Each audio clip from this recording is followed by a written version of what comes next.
welcome to NXTGEN Racing, the home of clean and fair sim racing for all.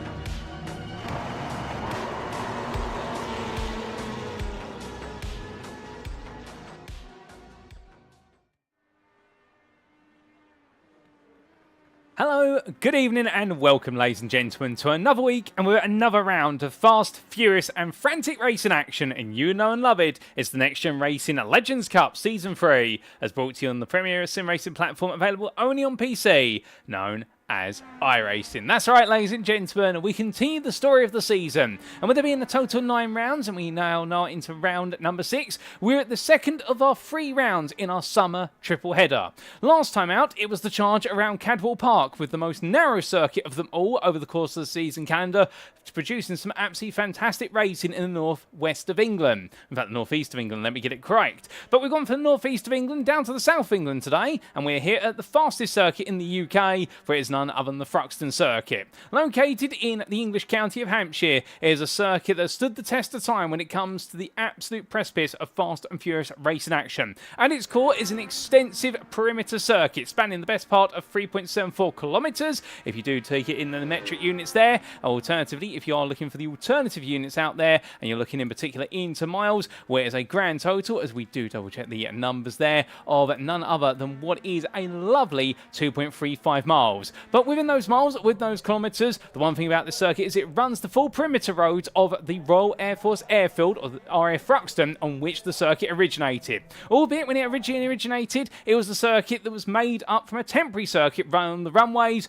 but eventually it did become a permanent road racing circuit running parallel to the perimeter around the airfield, and that's the way it stayed today. And indeed, during the day, you will see the occasional commercial flight takeoff or the private flight takeoff, because it still does have the runways of old, but when it's not flight, well, the one thing that'll be taking flight will be racing machines roaring the way around its tarmac. And we're a grand total of the best part of 12 turns, many of them in sweepers, and then you do have some contradictory chicanes thrown into the mix and some extended straights. It is indeed a circuit that deserves its reputation as the fastest racing circuit in the UK, in the fact that it's a very difficult circuit to get right. You've got to be right on the limit throughout and using all the circuit as well to carry the speed. That is going to be important to victory. And that's before you consider, of course, the slipstream-based nature of our Legends machines. But where are my manners? Allow me to welcome you all to this live broadcast from Circuit Side. You're tuning in right now via one of 3 media platforms for your viewing pleasure. You could be tuning in via YouTube or Facebook on the official NXTGEN Racing media channels firstly, and we welcome you guys and girls tuning in via YouTube at youtube.com and search for NXTGEN Racing, and hello to you all in the YouTube chat. Alternatively, you could be tuning in via Facebook at the official NXTGEN Racing Facebook group, and that's at facebook.com/groups/NXTGEN Racing, and welcome to you guys and girls tuning in there. Lastly, of course, we do have the broadcast available on Twitch. That's at twitch.tv/TX141, the unofficial broadcast brought on Twitch, and we say hello to you guys and girls tuning in via Twitch.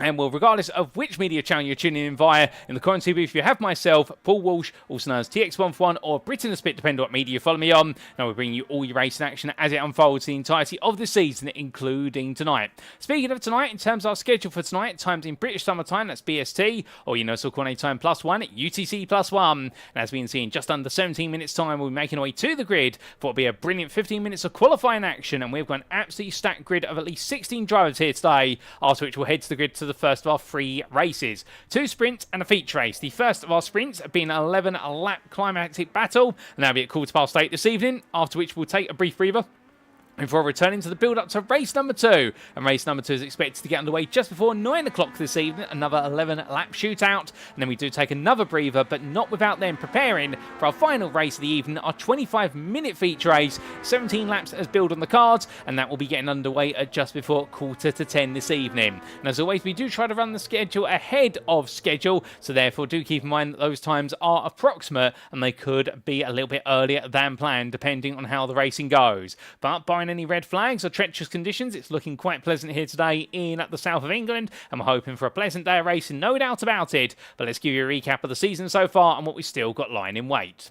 Because as we can see when we look to the season calendar, well, we have made our way around 5 of the greatest venues in the United Kingdom. It all began on the 13th of May at the Brands Hatch Indy Circuit, after which we made our way to the Snetterton 200 Circuit on the 27th of May. Alternating, of course, with the schedule of the NXTGEN Racing Touring Car Championship, and will those 2-week breaks then being followed followed up by our third round on the 10th of June at the Knock Hill International Circuit.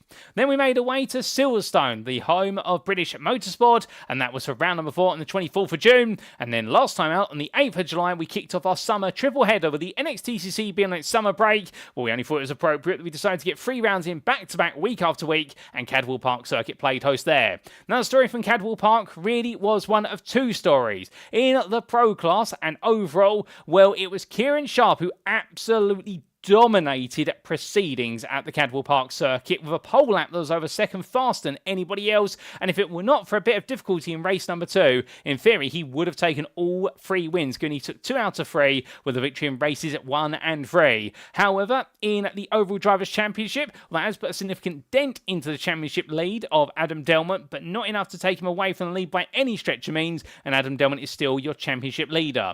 Meanwhile, in the Pro-Am class, well, there it was a story of momentum swinging back and forth between Nick Clemens and Kieran Smart, but Nick Clemens in the end took 2 wins to the 2 second place finishes of Kieran Smart, and now Nick Clemens is your championship leader coming into this round in the Pro-Am class. However, always keep in mind that Smart's Track Scotland teammate Stuart Winers is always in the hunt for points, and he's in the hunt for that second place at the minimum as he's moved a little bit closer. So therefore it is going to be the big question of will it be Clemens, Smart or Winers who will be leading the way coming out of Thruxton, and that's what we're here to find out today.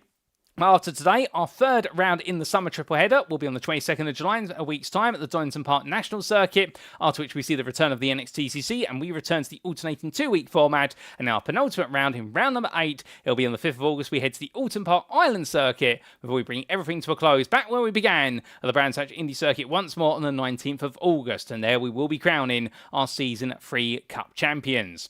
Now, we don't have any championship stands to formally walk you through today, and we're giving you a little bit of an overview already, but we will give you a further overview when we head to circuit side. But just before we do head to circuit side, let's talk a little bit about our circuit for today. And it is, of course, the Thruxton circuit, located near the village of Thruxton, from which it takes its name, and indeed the Royal Air Force airfield from which it officially takes its name. And thank you to iRacing.com for the brilliant track map of this circuit located in Hampshire County of England, the United Kingdom. And indeed, iRacing not just providing a fantastic simulator, but fantastic track maps, and you can see there the old runways and also the perimeter around the circuit, of which the circuit does run in parallel to in terms of those perimeter roads. And whether it be Allard, Campbell, Seagrave, Goodwood, or Church or Club Chicane, was many a circuit corner here, which is a household name in the United Kingdom, and all for good reason. And as our drivers roar the way around here, there'll be very little elevation change for them to worry about, the lowest point in the circuit being at Church Bend at turn number 8, and the highest point of the circuit being at Campbell at turn number 2. But as they roar the way on through, the elevation changes and the gradients will be very gradual. What will not be gradual, however, is how quickly they get up to top speed,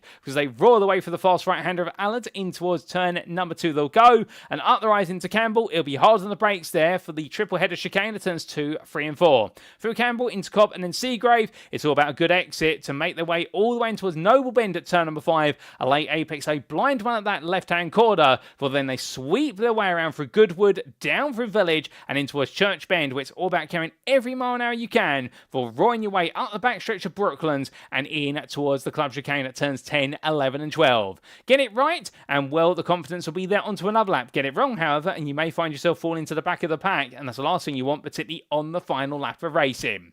But as we come on to the racing then, let's talk a little bit about rules. We can't go racing without them. And in terms of setup, this is a fixed setup series with setups provided ahead of each and every round of racing. Now, driver classes have been finalised as the conclusion of round number 3. We're not expecting any changes to take place, and we haven't seen any coming into today, although we do have 2 new drivers on the grid for this season, and we will introduce them accordingly. Now, sprint race-wise, the race 1 grid shall be set based on the results of qualifying. That's a given. For race number 2, we set the grid based as a top 15 reverse grid from the results of race 1. What does that mean in literal terms? It means the winner of race number 1, they start 15th on the grid for race number 2, and we continue to flip the finishing order from race number 1 until we get to the 15th place finisher, and they start on pole for race number 2. The race 3 grid, meanwhile, shall be set as a full reverse grid based on results of race number 2. And therefore, it means whoever takes victory in race number 2, they start right at the back of the field, excluding any drivers who did not finish or did not start race number 2, but made their way to the grid to race number 3. They start behind the race winner from race number 2 as they make their way to the race 3 grid. And whoever finished last as classified at the end of race number 2, they start on pole for race number 3. But that's why it's a 25-minute feature race, and therefore it gives plenty more opportunity for the faster drivers to come through the field to chase victory, as the slower drivers towards the front of the field theoretically try to pull off into the distance. distance. Now in each race, each driver shall have one faster pair available, and well, as for race stewarding, an independent race director shall be stewarding the races for track limit infringements and the deployment of the safety car. Speaking of those pesky track limits, if a driver picks up a warning or 2 warnings, there's no penalty. Make it a 3rd warning, they get a 5-second post-race time penalty. On the 4th warning, we double it to 10 seconds, and on the 5th warning, they've earned themselves a rather painful drive-through penalty that must be served within 3 laps. Racing incidents, meanwhile, shall be reviewed post-round by a dedicated team of racing stewards. But that's enough rules, regulation, everything in between. We're here for the racing, and therefore, let's get back to it. As we do head to circuit side then, let's see our drivers out there right now looking to try and set some blazingly quick times, albeit they do have the best part of another 15 minutes or so to go before they do head into the qualifying session, so plenty of time to get the practice in before all is said and done. And well, right now the big question is, can anybody take a candle to Kieran Sharp? Because Kieran Sharp's pace out there is looking incredible, as I think he's been doing some donuts to celebrate his pace, and well, he decides to get back out the car and perhaps get back into it. But the Sim Racing Collective driver currently is 700ths faster than this man, Adam Delmont, as Delmont comes roaring on down there through Church Bend and on to Brooklands he goes, and we'll be much happier this time. The delta between him and the fastest man out there is no more than a tenth. Indeed, it's far less than that, and that is going to give himself a lot of confidence with regards to the position whereby he'll be feeling as though everything right now is looking up. And the one thing, I actually just spoke to him, funny enough, down in the paddock. He was saying to me that he was surprised at the pace of Sharp at Cadwell Park. How he was proud of the fact he managed to slash that pace deficit down to a 1/3 of what it originally was, so only in the end the best part of 3 attempts in the final race of the day. But it definitely was a bit of an eye-opener there that Kieran Sharp was absolutely able to run away with proceedings, and I'd be hoping not to see that again, and if anything see the opposite, which is here today. He will be able to take the fight to Sharp, albeit as we see Stuart Winus there going the fastest of everybody with a little bit of slipstream to work off the back of the 504 of Ben Altria, we believe. Well, that 1 minute 26.47 being the best part there of 3/10 faster than Kieran Sharp's fastest lap of 1 minute 26.50 to the nearest 100th. That goes to show there, whilst the pros might be fighting for the fastest laps, you can't exclude, of course, the fastest laps coming from the prams. And we've seen many a Pro-Am overall win this season, a good number of them coming from Nick Clemens, and we also had some stellar performances from Stuart Winus and Kieran Smart. So therefore, it does mean our Pro-Ams here eager to impress just as much as the rest of the drivers out there, and that's always great to see, no doubt about it. But as they all continue to wind the way around at this point, well, we need to introduce some newcomers to the grid for today. And I say newcomers, one of them you'll be very familiar with if you've tuned into the NXTCC. Here he is in the SRL with NXTGEN Gold Machine. It is none other than Dan Mould in the number 62. And as he trickles his way around there, coming on through at turn number 5, and onwards he'll go. That lovely run of the left-hander Noble in towards Goodwood. Well, we do welcome Dan onto the grid. And well, he has been battling with an injury, and we do believe he's going to try and make all 3 races today. I do believe it's a shoulder injury unless I'm mistaken, but at the same time he is going to take it quite easy, and we may see him have to withdraw at some point if the pain becomes too much. But the fact that Dan's here right now, well, I'm sure you'll all join me in wishing Dan a smooth and quick recovery to his injury, and the fact that he's here looking to give it a go, well, that's credit where it's due to him. And he said he wanted to get some exercise. Well, he's definitely going to be getting some exercise in driving these Ford Legends Coupe machines, and right now we just hope he doesn't push it too hard. Because the one thing we do know about Dan, indeed he has been a celebrated NXTCC driver, an NXTCC race winner, and well, the one thing about him is when he gets the bit between his teeth, he is absolutely relentless. And well, much like many of our drivers here who are NXTCC veterans, they all get into the mindset which is they want to try and win races when they see an opportunity available, even if it means they push their bodies a little bit too far. But hopefully Mould does not push himself too far here today.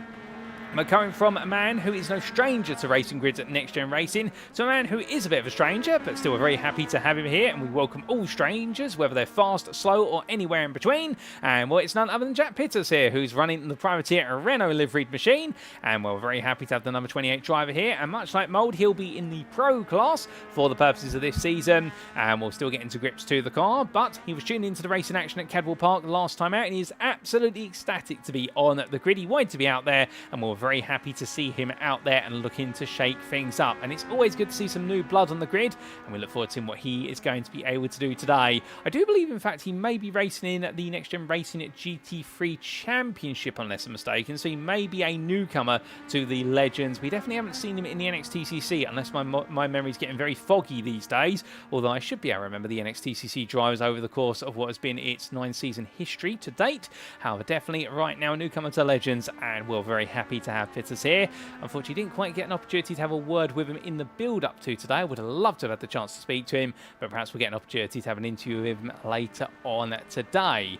But all these drivers continue to make the way on around, and I believe we may even have Jonathan Collins joining the grid. In fact, there I do see. So therefore, we're just going to have his driver data loaded in the background, and we do apologise, ladies and gentlemen, if the overlay does go for a brief refresh for a brief moment. But it's always good to see new drivers out there, indeed newcomers to the grid, always bolstering the grid out there. And Jonathan Collins, you will see, of the fame of racing in the XTCC for Next Gen with Whiskey Runners Racing and then the Pure Whiskey Runners Racing team. And well, we're going to see Collins out there as well, looking to give it his all as his data is subsequently loaded there, and we do briefly refresh the overlay. Don't panic, don't turn off your TV set. That is purely where we're loading some driver data. But in terms of loading data, well, let's get the data debrief from some of the drivers who are currently making the way on around. And I think we might be able to get a word from a man who, well, speaking to him a little bit earlier on, and we're going to be hearing from him now in very short order if we can get a patch through to the car. And that is going to be from none other than Adam Delmont, championship leader coming into today. And, well, let's hear his thoughts with regards to what we're expecting his battles as he roars his way into the opening corner. We'll let him make his way through the opening bend, and then we'll try and catch a word with him as of now. So as we try to grab a word from the car, Adam, you got time for a quick chat? Hello, Paul. Yes, for you, of course. Well, Adam, of course, we were talking only moments ago before you went back out on circuit. Last time out at Cadwell Park, surprises from Kieran Sharp, but you managed to close the gap down to him over the course of the racing. Different circuit today, you're looking a lot closer. Back on course for some wins here at Thruxton? I'm hoping so, mate. There's a lot of draft time starting to come in now, and I'm still pottering on my own, just trying to, see what I can do on my own. So qualifying, obviously, I'll try and get in a bit of draft, put myself where I need to be, and I envisage a lot of close racing tonight. Oh, fantastic. Have you set yourself any particular targets, or are you just going to target finishing where you finish and just enjoying the racing? First, mate. First. But with a backup plan of, if I can't get first, as long as I'm up where I need to be, I'm not losing too many points. So it'll be send it unless I think it's going to get silly and risky, and then I might have to just back it back off a bit. Well, that's absolutely fair. Well, appreciate your time, Adam. With that, good luck for the racing tonight, and we will see you at the checkered flag. Cheers, Paul. So hearing there, ladies and gentlemen, from Adam Delmont, and we're saying first is his target. The only alternative will be if he sees in a situation whereby he can't send it because it'd be too risky, because he is your championship leader. He does have a growing gap over the absent driver of none other than Isaac Doble, who hasn't made it onto the grid for the last couple of rounds. So therefore, Isaac Doble's championship charge will definitely be blunted at this point. I can expect for young Isaac, it may be his focus has had to turn elsewhere to perhaps real-life racing, because he is racing, of course, in the Ford Fiesta Juniors Championship. It's hosted by the BSRCC in the United Kingdom. I'm sure you can stay up to date with all that if you haven't already, as he's doing very well there, and I believe he is currently in the top 10 of that championship in his first ever real-life racing series. And definitely the pedigree of the Doble family carrying on strong, with the exploits of Mikey Doble, of course, in the British Touring Car Championship, also Joe Doble in the Nankang BMW Compact Cup, and Isaac Doble in the Ford Fiesta Juniors Championship. Indeed, the Doble family absolutely going on strong, and definitely recommend checking them out when you get the chance to, ladies and gentlemen. But coming from our championship leader in the overall category, well, let's come to the Pram class here. Nick Clemens weaving and winding his way through. Can we get a word with Nick at the moment? I don't think so. I don't think he's available for a patch through, so therefore we will have to leave him be. And indeed, it seems like our top three in the Pram classification, Clibbins, Stuart Winess and Kieran Smart, a bit smart ahead of Winess. All three of them unavailable for a chat at the moment, but we might get a chance to talk to them a little bit later on. So I think what we're going to do instead, ladies and gentlemen, both drivers there, that is going to be both Clibbins and Jamie Dory exploring the outer limits there as they roar the way out of Goodwood Corner, going a little bit too far, and indeed, well, just pushing it to the limit, but bringing it back together gradually. I think what we are going to do instead, we heard from Father Delmont only moments ago. Well, we might be able to catch a word with son Delmont, and that is none other than Lewis Delmont here. And Let's see if we can get a word with him, ladies and gentlemen, as he heads in towards the club chicane. We'll give him a brief moment to make his way through there. And as he does so, let's catch the word with him as he heads across the timing line. So as we get a patch through to the car for Lewis. Lewis, you got time for a quick word? Yeah, Paul, yeah. Lewis, we just had a chat with your dad. He's all excited to go racing today and targeting at wins. It's good to see you back on the grid as well. How are you feeling for tonight? I've done limited practice, but I'm just going to try race hard and fair. My only plan. Oh, we know that you do like to race hard and fair wherever you can. So have you set yourself any finishing position targets, or are you just going to see how it plays out in qualifying? We're just going to see how it goes tonight. Been out of car for a while, so yeah, we'll see how it goes. Fair play to you. Well, best luck for tonight, Lewis, and thank you for the quick chat. Cheers, Paul. So here and there, ladies and gentlemen, from Lewis Delmont. He's been out the car for a little while, so he's just going to take it as it comes and see what he can do there. And we'll get a bit of experience of a free wide moment there, as he does have the two Track Scotland drivers look to make the Moses manoeuvre on either side of him, albeit in the end, I think everyone tripping over each other's toes for a brief moment. But as they make the way on through that, I think the number 39 of Kieran Sharp just giving Lewis Delmont a little bit of push and saying to him, this is what happens when you get a bump draft heading into Church Bend, and he'll get that experience now as they rocket their way all the way out through Brooklands. But it looks though they're racing each other at the moment. It's not quite that. You can understand why it would look like that, given they are in the practice session at this time as they head up the rise and in towards the braking zone. But all three drivers here definitely right now getting very eagerly close to each other, and well, we absolutely love to see it. Now, in terms of the weather out there for the scene, as Lewis Delmont has a spin, well, as you can see there, weather-wise, we do have an ambient at 23 degrees centigrade currently and 38 degrees centigrade track temperature. So this track getting very piping hot, which is quite common at Thruxton, particularly in the summer, to be fair. It is a very open air circuit. That has plenty of wind coming across it. We do have a little bit of cloud, but there's plenty of sunshine. All of our Legends machines out there is a circuit that's going to come up to temperature very quickly. And therefore, we can expect those tyres will switch on very rapidly. But if we see those track temperatures stay high throughout the entire night, what it could also mean is that come the feature race, tyre wear could become a bit of a challenge over the latter final 5 to 10 minutes. But we will see how that plays out in reality, given the fact that these tyres, they do go a long distance on these Legends machines. And, well, Thruxton might be the exception, given the fact it has a very high rate of tyre degradation, particularly on the left-hand tyres, with there being so many right-hand corners, and that front left tyre absolutely takes a pounding. But as we do see Lewis Delmont roaring through, we also do look to Ben Altria. And I think we're going to try and capture a quick word with the man who took a victory in race number 2 last time out at Cadwell Park. And was he has a bit of a moment there. Let's grab a quick word with him. Ben, you got time for a quick chat? I do. I hope you weren't watching me on board though. I was just playing about. But... Sadly, we were watching the on-board, but not to worry at all. Good to see you enjoying yourself out there. Of course, you are our winner in race number 2 at Cadwell Park last time out. A huge win for you, but you're back to a very different circuit today. How are you feeling for it? Yeah, it could be an interesting one. Once you're in a group with a bunch of guys, you'll be going a lot faster than on your own. The draft around here is really strong. I'm curious to see how it'll go, whether people will actually want to play ball or whether you'll be forced to make people play with you. That's completely fair. I love your thoughts on that one, and we'll be interested to see how everyone works in the pack. Have you given yourself any targets for tonight, or is it just a wait and see how it plays out? Nah, I'm just here to enjoy the racing. Find some good guys to race with and hopefully enjoy the night.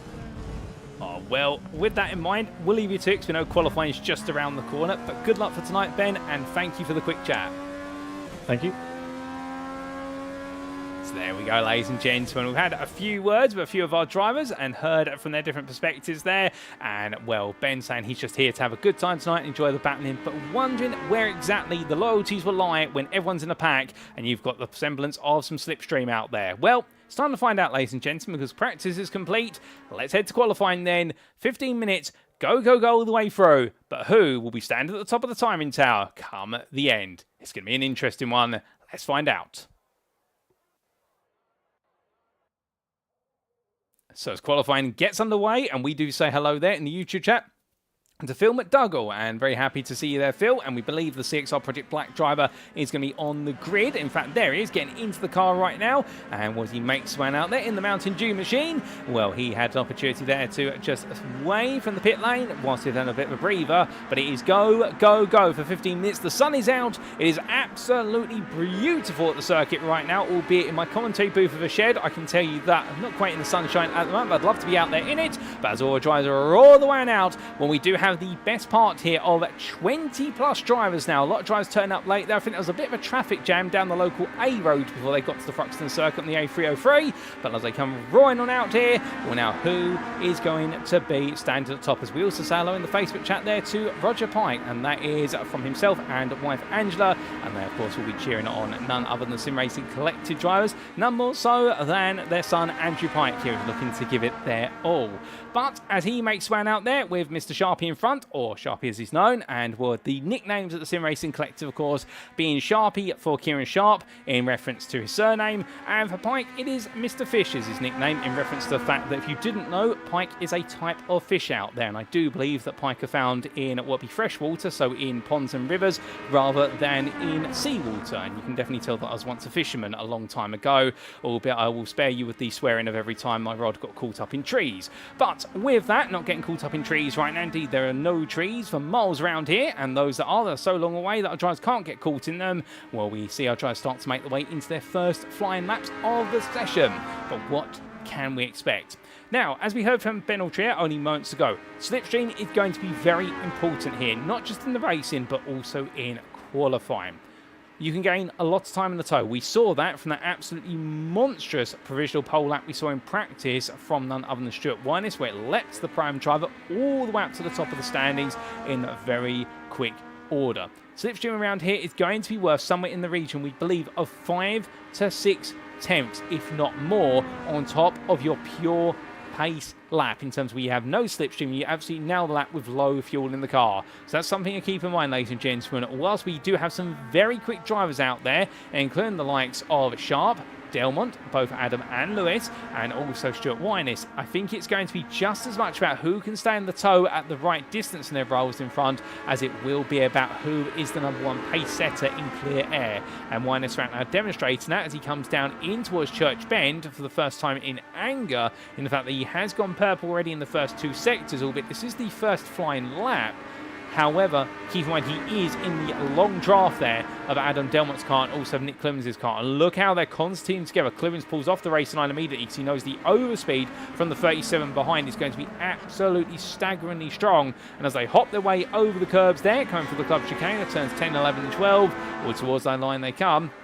And our first lap's go onto the board, and Nigel Stocks at 28.229, but that was in entirely clear air. And we'll look at that. Winus, a 26.0. That is the delta. In fact, that's more like a second to 1.5 seconds there with the ultimate slipstream out there, we reckon now, given the fact this circuit is definitely starting to speed up in terms of relative lap time, and that gives you an indicator of just how strong the draft is going to be, and that's going to be a big part of the craft here at the Thruxton circuit. But with that, it also does mean that qualifying is not going to perhaps be as significant as the race itself, because whilst you may put yourself in pole, you may not be leading come the end of the open lap, and there's going to be that back and forth exchange over each 11-lap race, and also the 17-lap race right at the end to decipher who will be the leading driver. Jack Pitters right now, well, he's hedged his bets there behind none other than Stuart Winus as he follows the provisional pole sitter on around. And they come towards the second half of what will be their second flying lap. But Pitters with no tow now. What you'll see for Jack here is he'll lose a lot of speed on the latter half of lap, coming all the way down the Brooklyn Straight as he goes practically sideways there, coming out of Church Bend. Brings the car over to the right hand side and backs it off there and bringing it off the race line, trying to signal to everybody coming up behind him, look, I'm calling off this lap. Do not follow me too closely, because otherwise you're very quickly going to find that our convergence speed will be unexpected. And therefore Pitters right now binned himself up to another lap. You can see he went purple in sector 1, but sectors 2, 3 and 4 didn't go quite right, as meanwhile that is 9 and 1 there of Lewis Mason going on around. He's had a bit of an altercation with a driver coming through the club chicane. We couldn't quite see who, but Mason definitely having a bit of spin as Barai goes round around, and he just misses the barrier there by literally a sliver coming out of chicane. Oh no, and Lewis Mason there mistimes it, as does Mariah in terms of the two, and as they both try to bring themselves back up to speed, they make contact. Thankfully it's qualifying and not the race, but I can imagine there might be some words between the two drivers down in the pit lane before they get back into their cars. A little bit of misinterpretation, I think some mixed signals, and they will have to try and get themselves both on the same wavelength in due course. And well, speaking of one driver who's definitely been the unfortunate victim of some mixed signals in previous rounds of racing, Mark Hughes here, and well, the 495 driver looking to carry on. He did have some solid results, to be fair, or performances we should say, at the Cadwell Park circuit. Definitely trying to prove to many of his rivals in the Pram class that you could go too wide through the S's there, and when he got it right, credit where it's due to Mark Hughes, he does not back out when he really believes he's got a place between the teeth, and he does a fantastic job of defending, no doubt about it. He is a seasoned racer both on the simulator and in real life, a regular participant in the Miltech Civic Cup, and well, right now roaring his way on around there. He's exchanged a Civic FN2 Type R to what is a Ford Legends Coupe, a much different machine, a much lighter machine at this compared to what would be a car that's practically double the mass, empty without its driver by comparison. But right now for Hughes, definitely keeping his head down here, and he's gradually building pace as well. When we consider at Silverstone National, he was a long way off the pace. He's finding the pace gradually. He's now getting himself into the fights to the top 10 overall, which is absolutely brilliant to see. And there's that level of improvement week in, week out. But as he roars his way there through Noble, or from a Noble adventure to him, we come to the more commonplace antics, the RS Esports machine of Alan McCain. And that's not to belittle him here, but if anyone's going to have a good old time, it will be Alan McCain. And well, they decide to back off a corner exit and glide his way into the pit lane, interestingly enough there. So I think that might have been a little bit of a save, and then he decided to convert it into a pit stop, perhaps to put a new set of tyres on. Perhaps he's not happy with the ones he's got on the car so far. As he decides to make his way into the pits, well, coming out of the pits very shortly is Stuart Wine is, but also we do see here Andrew Pike and Kieran Sharp still trying to work together. And well, right now, Pike down in 9th, Sharp in 4th, so I think Pike trying to give a bit of tow to Sharp as much as he possibly can. I think they will swap around at the end of this lap, but the idea is they're trying to build each other up here. And well, the important thing is they have found themselves a bit of clear track, at least because of the pack behind is a long way away, albeit they do have Lewis Mason in front of them in the 991. And well, I can imagine that Pike might just be trying to follow Lewis at a distance here in order to gain a very slight tow, and it will gradually build up as the lap goes on. They'll want to start lap about 2-3 seconds behind him, because they will believe that compared to Mason, they will be over the whole lap distance about 2 seconds faster. So with that in mind, they won't gain the tow initially, but by the time they exit the likes of Seagrave at turn number 4 and heading in towards Noble at turn number 5, they'll start to pick up the distant draft, and that will become very potent as they come out of Church and onto the Brooklands back straight, which you now see. So therefore it's a little bit of tactical positioning going on, whereas Lewis Mason right now thinks just focused on what's ahead of him and not really thinking about the TSRC machines, which are trying to queue somewhere around 2 to 3 seconds behind him as he comes towards the end of his current lap. As he does glide his way on through. Well, what does he do this time? He's currently 17th or 7th in the prime category, and across the line he goes, and as he does so, does he find some time? Yes, he does. A nice one for Lewis Mason there, 27.450, moves up to 12th overall, 4th in prime there, so some big gains there being made by the Aztec Racing driver. But from the gains he's making, now to some gains being made by other drivers, well, we do have the growing pace out there of Stuart Wine. It's currently your provisional pole sitter overall, plus also in Pro-Am, and well, 300s faster than anybody else. Well, let's get on. Oh, I was going to say let's get on board lap there, but takes too much apex curb at turn number 11 through Club, sends the car sideways, and well, that is going to scupper his momentum going on to the next lap, and he's going to have a long line of Pro-Ams coming up behind him here, all looking to gain an opportunity to try and gain a bit of time. Well, we saw Alan McCain in the rear of the camera shot there, and meanwhile Nick Clibbins, he's on the other side of the circuit trying to follow Jamie Dory around, and well, just a little bit off of where they are is Matthew Cheverton as he comes on through the chicane. He has got right behind him Lewis Delmont, and Delmont decides to tuck into the pit lane. Meanwhile, the Lightning McQueen machine from Aztec Racing and Cheverton just gradually pulls off racing line. Let's Pittos on through, and Pittos right now, he's up into 3rd, 2 tenths off of the pole sitter, so Jack Pittos definitely making himself known here, and in good measure right now. He's looking very quick. A lot of drivers here do seem to be finding the time. It's going to be very interesting to see right now who can find the very small slivers of time to leap ahead, because Winus to Delmont is only 300s, and Delmont right now, Adam Delmont is leaving the pit lane. Behind him, that is going to be Lewis Delmont. They're going to try and work together here to find some magic to dethrone the prime pole sitter. But from them, we do have a car on its way around. That is the Napa Racing Privateer machine of Jonathan Collins, and designed to run a livery in tribute there to the Napa outfit. I do believe that he might be a bit of an Ash Sutton fan out there, as the 1-2-3 driver look to make it look as easy as 1-2-3 as he glides his way on through the opening chicane to turns 2, 3 and 4. Our Seagrave he goes, and as he does so, he's got a long line of cars behind him. I think for Collins here, he'll just try and keep his head down and have the drivers behind work out where they want to fit in.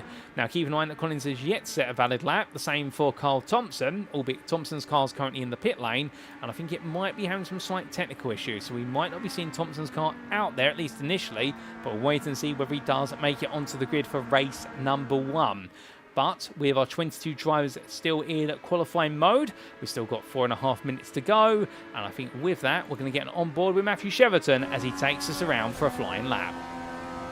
So he makes his way through turn number 1 then, as he does, holding 5th gear there at 97 miles an hour, and that's the gradual rise all the way towards turn number 2. Looks to his left-hand side here as he gets ready to go onto the brakes, braking at the 100-metre board, down to 3rd gear, chuck the car in, keep it over to the right, and now through the left-hand of turn number 3, a little bit of apex curve there, not too much to unsettle the car, and now for a Seagrave at 4, and flat on the throttle now as he lets the car fishtail on out.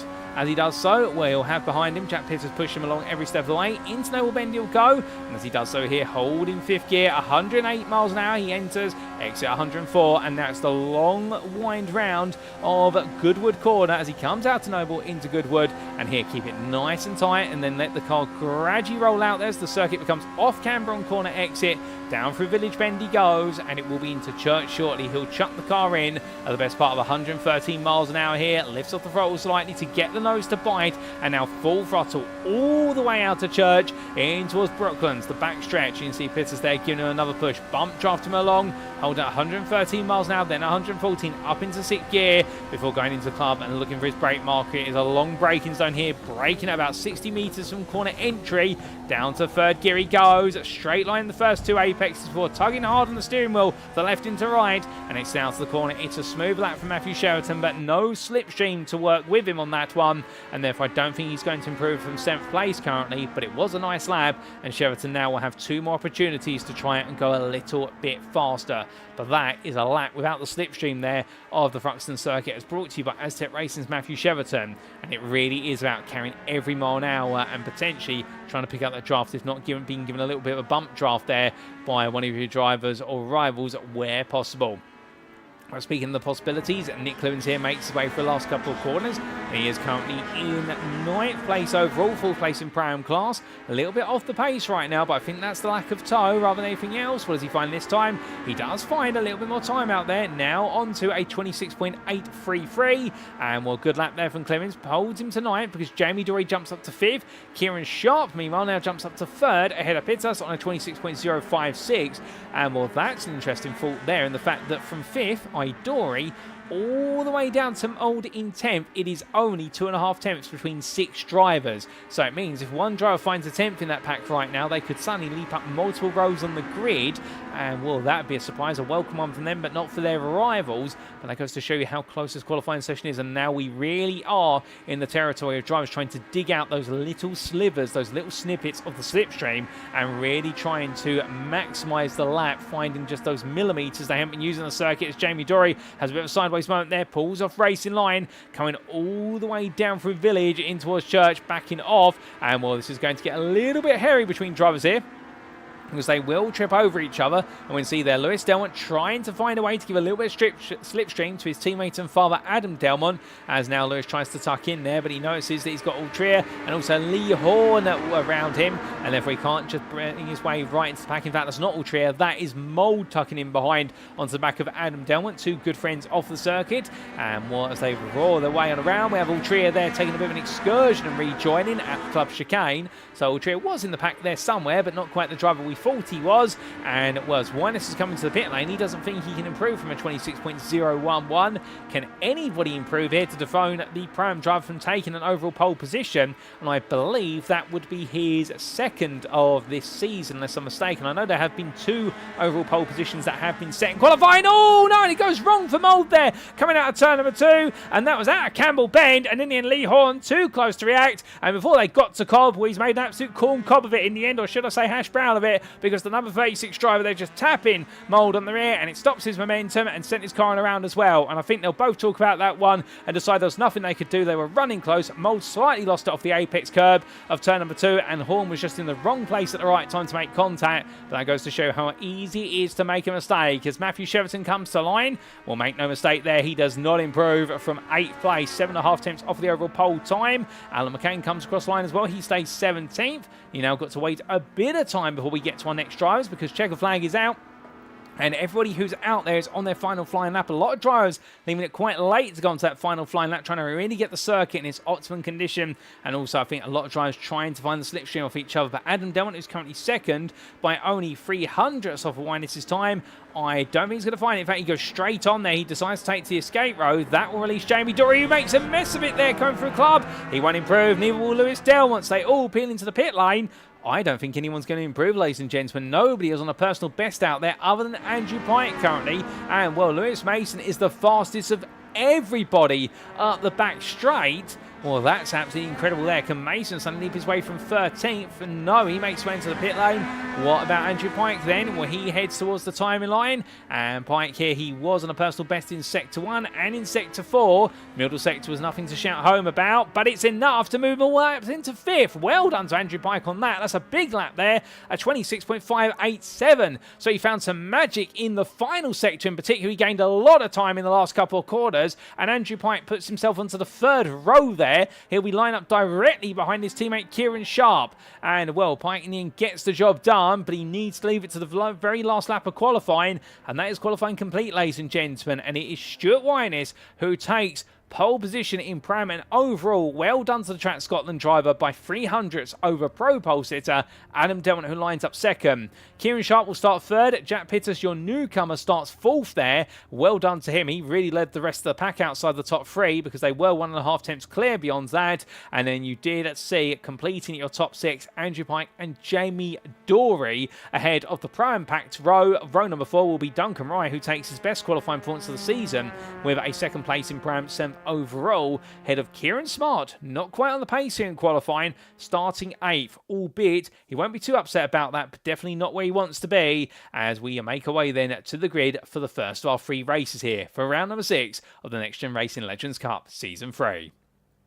So as our drivers make the way onto the grid, this is how they'll line up for the opening race of the day. And as we can see, Stuart Winus there from Scotland, the Track Scotland driver taking a brilliant pole position, prime and overall, ahead of Adam Delmont for NXTGEN Green, the pro pole sitter 300ths behind. Kieran Sharp lines up in 3rd for the Sim Racing Collective Esports, not running away with this qualifying session, but only in the end 1.5 hundredths off a Delmont success, with then the Welshman Jack Pitter starting in 4th place there, a further 1.5 tenths behind. Andrew Pike for the Sim Racing Collective Esports and Jamie Dory for NXTGEN Racing make up row number 6, ahead of Duncan Rye for Goldwyn Motorsports and Kieran Smart for Track Scotland. Then completing your top 10, Matthew Sheraton for Aztec Racing and Nick Clibbins for iRacing Esports. We have behind them on row number 6, starting best of the rest on his return to the grid, Dan Mould, good to see him here for SO NXTGEN Gold, ahead of Lee Horn for NXTGEN Racing. Row number 7 goes the way of the prime pair of Lewis Mason for Aztec Racing and Crest Autosports' Nigel Stock. We expect plenty of fighting between them, as we always see. And then we have Ben Altrier starting 15th for Full Tilt Motorsport, ahead of CXR Project Black's Phil McDougall. And then on row number 9, it's Alan McCain for iRacing Esports in the company of NXTGEN Green's Lewis Delmont, with William Kurtler for Aztec Racing and Mark Hughes, the privateer, starting 20th. Outside your top 20, we also do have on the final row of the grid, it'll be the combination of Jonathan Collins for NXTGEN Racing and the privateer who didn't set a qualifying lap, Carl Thompson, starts 22nd of 22nd entrance. And he is on the grid, ladies and gentlemen. There you can see him right at the back of the field. So good news is he has made his way to the grid, but the grid is practically set here and we are almost ready to go. We're just waiting for 1 or 2 last drivers to make their way into position and we will be good for green flag racing for the first of our 3 races in round number 6. So with all the drivers on the grid, the lights begin to go on. Will it be Winus or will it be Delmont who leads into turn 1? It's 1, 2, 3, 4, 5 red lights to find out.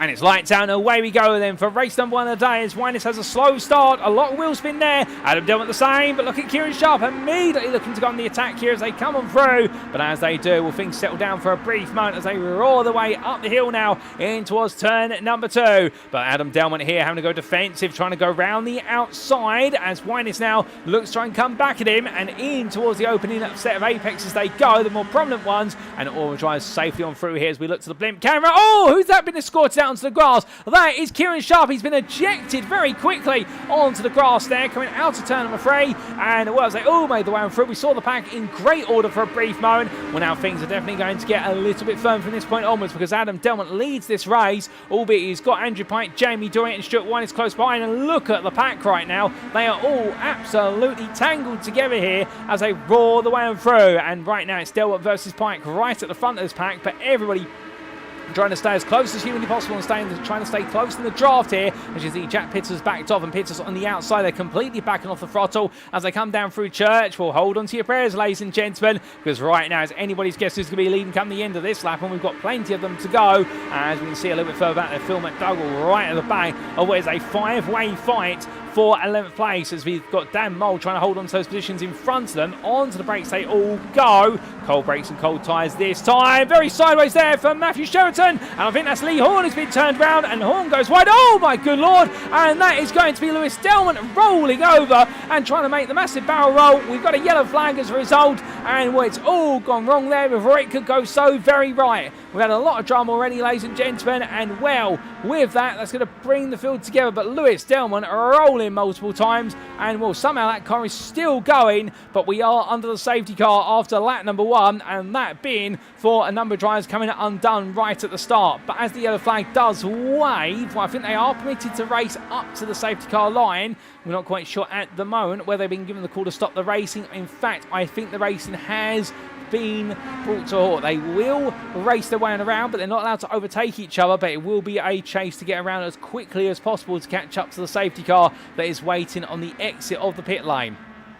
But as all the drivers make the way around, well, we've had plenty of changes right at the start of this race. In terms of the places gained between drivers, well, we'll be able to show you that very shortly. And here you go, in terms of the time on the left-hand side of your screen. And you can see that the biggest loser of them all in terms of places, Kieran Sharp, all the way down from 3rd to 20th after his excursion coming out of turns 2 into 3. Meanwhile, the biggest gainers, well, that award would go to Ben Altria. 7 places gained, and we're able to avoid the majority of the drama around him, moving all the way out from 15th to 8th place.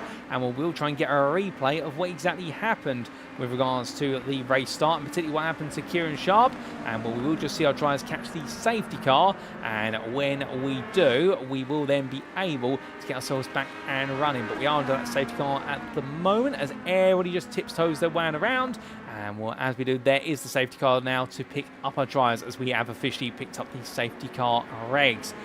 But coming into then the safety car conditions, let's take a look back at what happened at the race start, and particularly the race start and Kieran Sharp having a nightmare start. Let's get you that replay, ladies and gentlemen. Now we'll take a look back then, particularly at Kieran Sharp's race start. In fact, we're going to ride on board here with what exactly happened to Kieran Sharp. So he got himself underway quite happily, and in fact was the best starter of the top 3. All over the back of Winus then, coming through turn 1, taps Winus on the rear, gets a little bit too close for comfort, but the bumper barge boards on the front and rear of these cars, they won't cause any problems.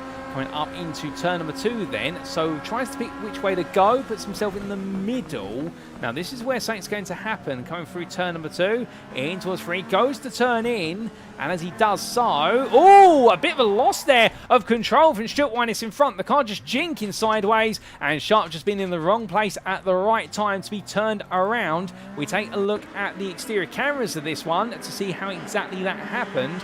So, practically 3 wide they entered, and well, there's a tap on the rear from Winus from what was Adam Delmont. That sent Winus loose, and subsequently then kicked the car of none other than Kieran Sharp sideways there. So that explains the full story of what happened between them. We also did have a lot of drama later on, and this was coming into the club chicane, and well, there were multiple moments here to dissect. We're taking a look at the battle for the bottom end of the top 10 overall. Alan McCain tapping the rear there of one of the cars. I think that's Dan Mould's car, and oh, goodness me, Lewis Delmont in just clipping the rear of McCain's car. And that was sideways and getting sent rolling. But that from none other than Lewis Delmont's perspective, when we do get the replay come back up, give us a brief moment. And, well, it does look as though our replay there had a bit of a glitchy moment, but we'll now get the onboard here. What exactly happened? And, well, this was Lewis Delmont at the time, powering his way along.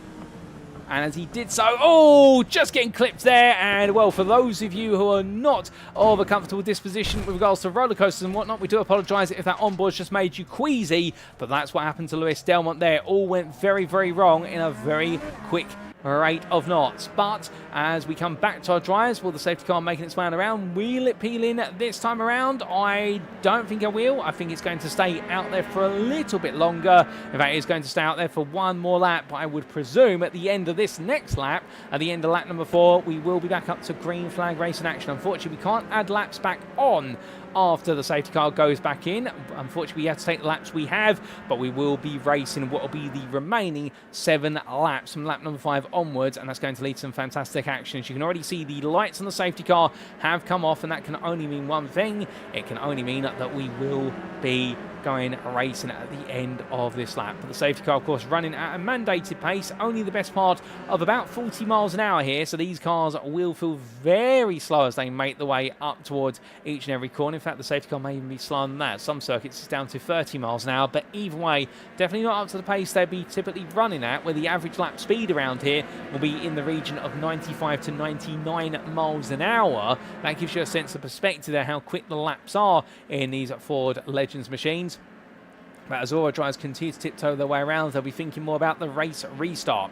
Now, in terms of any changes out there, well, both Nick Clemens and Duncan Mariah have both had great starts. Clemens has found his way ahead of Mariah. He's also found his way ahead of Kieran Sharp, conversely. So Clemens has been the biggest gainer in the Prime class in terms of outside, well, sorry, within the top 5, albeit the biggest gainer outside of that, well, it would be Phil McDougall, who's gained 2 places. He's moved all the way up from 7th in class to 5th in the Prime class, up into 10th as well, 6 places gained. And, well, one would imagine that he'll be feeling as though it could be an opportunity for him in the 6R Project Black 105 to try and score big here when he does go back to the racing. He's in the company of Kieran Sharp, who's just in front of him there, and behind he's got Dan Mould, Lewis Mason and Nigel Stock, who you can see off the rear of the car as he makes his way upwards towards the Church Bend. But it won't be long now before we do return to the racing. And as we do, you can already see Mould back in the rest of the field behind him up. He's allowed to do that to a certain distance. I think he's cognizant of the fact that we could be going racing quite early. It depends on when the safety car starts to make its way off into the distance, where it hasn't quite yet, albeit Andrew Pike will try and back the field up when he can, as they all just gradually make their way along here. But it will be interesting to see exactly how this all plays out between the drivers and who exactly is going to be getting the best run or will be launched back up to racing pace. But we're not too far away from find out, ladies and gentlemen, because they are going to come into the club chicane now, and Pike staying close behind the safety car. I think he's deciding to just absolutely glue himself to the back of the pace car, and that way he will take the restart pretty much coming out of the chicane. It's the best place to do so, and was they all exit, he does that. It's a lovely restart from Andrew Pike, and we are green flag racing again, ladies and gentlemen, for what will be another 7 laps here at Thruxton for race number 1 of the day, and Andrew Pike leaving it to the last minute to restart the race, knowing how to game the system there of where you go for the restart. And, well, looking further back, Kieran Sharp immediately under pressure from none other and then what is there, Ben Altria and also Phil McDougall. Altria in front of him, McDougall behind. And, well, Smart right now wants to try and get past Altria as quickly as possible to make some further progress. But the Full Tilt Motorsport driver is not going to wilt out the way immediately, as Alan McCain there battling his way around the outside of Carl Thompson, coming through the left-hander of Cobbin towards Seagrave. So therefore they change, and that's going to be Jonathan Collins going around. Oh, goodness me. And in the end, well, some great cat-like reflexes there for other drivers, able to avoid being collected by the 1-2-3, but that was very close to repeat what happened to Lewis Delmont on the back of Alan McCain earlier on, but not quite so. And, well, thankfully, we've avoided a bit of a disastrous moment there. And right now, we've got a brilliant battle at the front of the field, because Andrew Pike returns to the lead with Stuart Winus and Adam Delmont right behind him. But Winus now looking on the outside. Here comes Delmont as well. You can see Nick Clemens. He's looking to potentially make it 4 wide here as they head up through Brooklands in towards Club. Albeit in the end, he decides just to give Adam Delmont a little bit of push along. So Adam Delmont takes the lead now. And Nick Clemens takes the Pro-Am lead ahead of Stuart Winus, with Andrew Pike tucking back to full place. Jack Pitters fighting here with Jamie Dory. But they'll be trying to avoid fighting each other too hard because they want to lose the leaders as they come out of the final quarter and on to the next lap they go. But right now, all these drivers in the time pushing each other onwards as much as humanly possible. But you can see that gap between the top 4 and then the rest of the field now 1.3 seconds as they come out of Allard and in towards Cobb. But down to those brakes they go, and will there be a move here? There's a little bit of move, there's a little bit of a tussle, and Duncan Rye there being tapped on the rear by Ben Altrier. I think it might have been just on the rear quarter, and Rye comes back on, but as he does so, Kieran Smart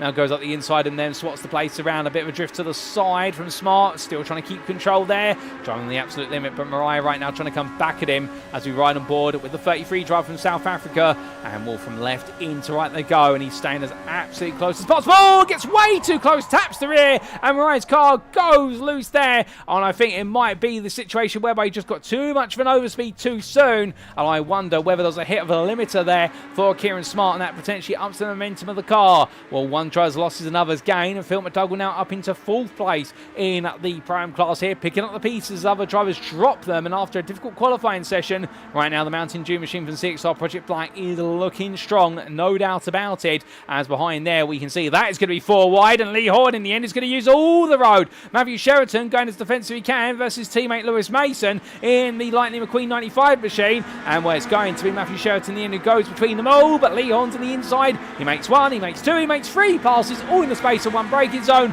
Lee Horn there demonstrating you can go 4 wide up through Brooklands and making it work a treat. But Dan Mould now going side by side here versus Phil McDougall into turn number 1. It's a smooth move there, but McDougall trying to come back at him now, looking around the outside of the curve up towards turn 2, but in the end decides it's not worth it and backs off there and doesn't try to force the move any further. So all these drivers continue to push each other on, and as they come on round onto the next set of corners, Alan McCain here looking to go 3 wide, taps Carl Thompson there for Duncan Rye, sends Thompson sideways, he can't quite get it under control, hitting the apex curve at 2 would have not helped, and Carl Thompson's race there goes from good to bad to worse in the space of a corner. Unfortunate for him, and hopefully he can get back into the fight, if not in this race then definitely in the next one. But from him we come back inside the top 10. And there's drama everywhere you look right now as we ride on board for a brief moment. That's Ben Altrier trying to get up the inside there of Kieran Smart. Does so, and now he's going to try and close down Jack Pitters, but Pitters immediately comes back into the camera there. So Smart tucks it in behind, but Altrier now's got the draft. He's got the double toe there of Pitters and Dorius. Adam Delmont is 2 seconds up the road, so the top 4 continue to run off into distance. Jamie Dory there hitting the limit of what he can do in clear air, and Altrier gives him a little bit of a tap on the rear and says, no, you can go for it, as Pitters there battles side by side, taking the inside does Pitters in towards the club chicane from right to left. Altrier there gets a little bit sensitive under braking now. I think closing too much. He wanted to carry a lot of speed but couldn't quite do so, and Kieran Smart now looking for an opportunity to go up the inside of Altrier into turn 1. Onto lap 8 they go, 4 more to go here, and the racing absolutely top notch as the front of the field sees Adam Delmont now moving to lead with Stuart Winus and Andrew Pike fighting 3 wide there practically in towards turn 2, but can't quite find it at the moment, and Nick Clemens is on the back of this group. But again, that's lap number 8 as we go on to it. What will it be next time around? We'll have to wait and see. But now that they're starting to fight, it is causing Pitters to close them up a little bit, and in fact that gap between 4th and 5th now down to 1.7 seconds for a brief moment, albeit Nick Clemens now tucking back into the toe of Andrew Pike and firmly trying to run away. So it is going to be a bit of a gambit here, and if you are Adam Delmont or Stuart Winus at this point, do you play the game of just working with the drivers around you to try and make sure it's just between you 4 to battle for the win, or do you potentially try to hold each other up now and bring other drivers into the mix? It's a double-edged sword, of course, because the more drivers you bring into the fight, the greater the risk you have of losing more places at the end of the race and potentially finding yourself missing out on not just a great opportunity for points, but also that great opportunity for a win. But here we go then, it's 3 wide once more. Nick Clemens does not make it 4, and it's going to be Pike on the left-hand side of your picture, Winus in the middle and Delmont on the right, and Nick Clemens follows Pike on through, so it will be Pike ahead of Clemens now in the top 2 with Winus and Delmont at the back of the quartet. But then they go on to lap number 9, as we said at the previous lap. The bottom 2 of this group were ahead. Oh, goodness me, what's that to the barrier? That's Dorian Pitters, and also Trier's gone to the barrier there, coming out of the club chicane. And well, they've been able to get it back together. Everyone making the way through has taken evasive action, so good on them for doing so and being aware of what's happened, respecting the yellow flags. But we'll have to try and see what exactly happened there, because it looked like Pitters and Dory were locking horns practically, or locking bumpers between each other, and well, not ideal. But as all drivers wind their way through turns 2, 3 and 4, well, right now for Jack Pitters battling with Matthew Cheverton there, and Cheverton doesn't give any quarter when it comes to battling, but to be fair, that's what's loved about him. He's a very firm racer out there and really knows the limits of what's fair defending and what's on the limit. But as we can see, 3 wide there into Noble. Well, surely they're not going to do it 3 wide. Well, it's Bedell Trinity and takes plenty of apex curve, but I think in a wounded car as well, trying to back off there and take the slightest possible line to get everybody to go around him and just trying to survive. But you can see there the battle between the 32 of Kurtler and none other than Lewis Mason, and then Lee Horn on one side. It's almost 5 wide at this point as they come down through Village in towards Church Bend. I can't tell you which way they're going to go at this point, other than Lee Horn's going to get himself ahead at the apex. And as they all come around, Horn sideways, they're all trying to go sideways around each other. Alltrier places bets with Horn right in the middle of the road. Pitters on the inside. Meanwhile, the Aztec Racing Machines, where's Mason and Kurt push each other along. One's gone sideways, they all collect each other, and that's an absolute disaster. They're not quite sure what started it, but Matthew Sheraton carries on the grass there, and well, it is an absolute boneyard of Ways Legends Machines. But in the end, those who've been able to avoid the contact survive it all. But it's absolutely crazy. Not quite sure how it started, but I'm sure the stewards will take a look at that one after all the racing is said and done. Well, it goes to show you there, you can pack too many legends onto a straight, and it all went wrong at that time around. But thankfully, no major incident per se, just a load of bruised door panels. But coming back to the front of the field then, penultimate lap, it's Delmont ahead of Prime leader Stuart Winers, where Andrew Pite and Nick Clemens round off that top 4. Kieran Smart now is the best part of 4.5 seconds behind. And well, let's not leave the replay behind of what happened between Jamie Dory and Jack Pitters only moments ago. This was at the end of lap number 8 coming out the club chicane. Pitters was 5th place at the time. Does he get it wrong here? Yes, he does. Goes a bit wide, and Dory in the end has nowhere to go. Alltrier onto the back of Dory. They all domino affected into each other.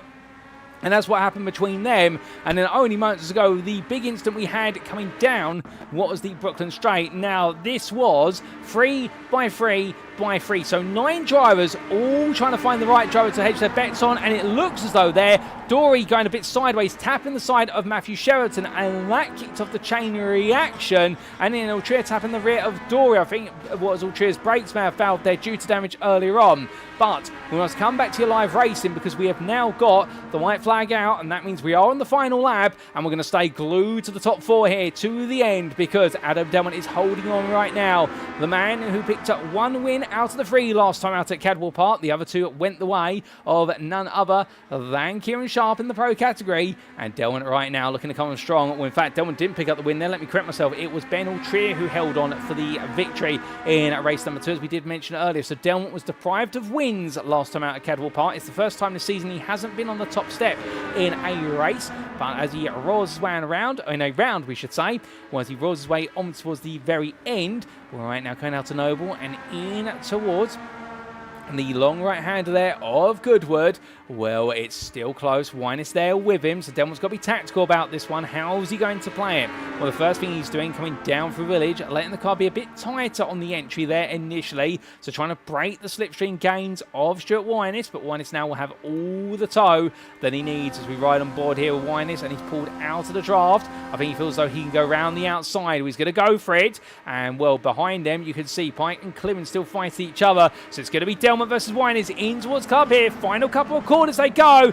Delmont on the inside, just gets it stopped in time, and he's going to crawl out the corner. It's going to be Clemens going around, and well, as they make the way to the checkered flag, it's a brilliant drive from Adam Delmont, and it will be Delmont who wins. Head of prime winner Stuart Winers. Andrew Pike will take 3rd. Can Nick Clemens hold on to 4th there despite his spin? Yes, he can. He'll be 4th overall, runner-up in the prime class ahead of Kieran Smart, who completes your prime top 3 in 5th place.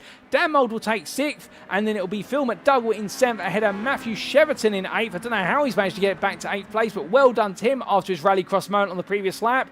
Kieran Sharp was in 9th, Jamie Dory 10th, and Lewis Mason, best of the rest, in 11th there. Round off the prime top 5 with Lewis Delmont, Jack Pitters, Alan McCain, William Kurtler, Nigel Stott, And then it will be Carl Thompson who comes on through a wheelie. It's going to be a battle between him and Mark Hughes to line. Hughes will just outpace Thompson for the 17th place overall, 9th in Pro-Am. And then it will be Duncan Marai who escapes. So it's been a bit of a chaotic instant for Lee Horn, and I think himself. So he comes home in 19th place ahead of Jonathan Collins, who finishes 20th.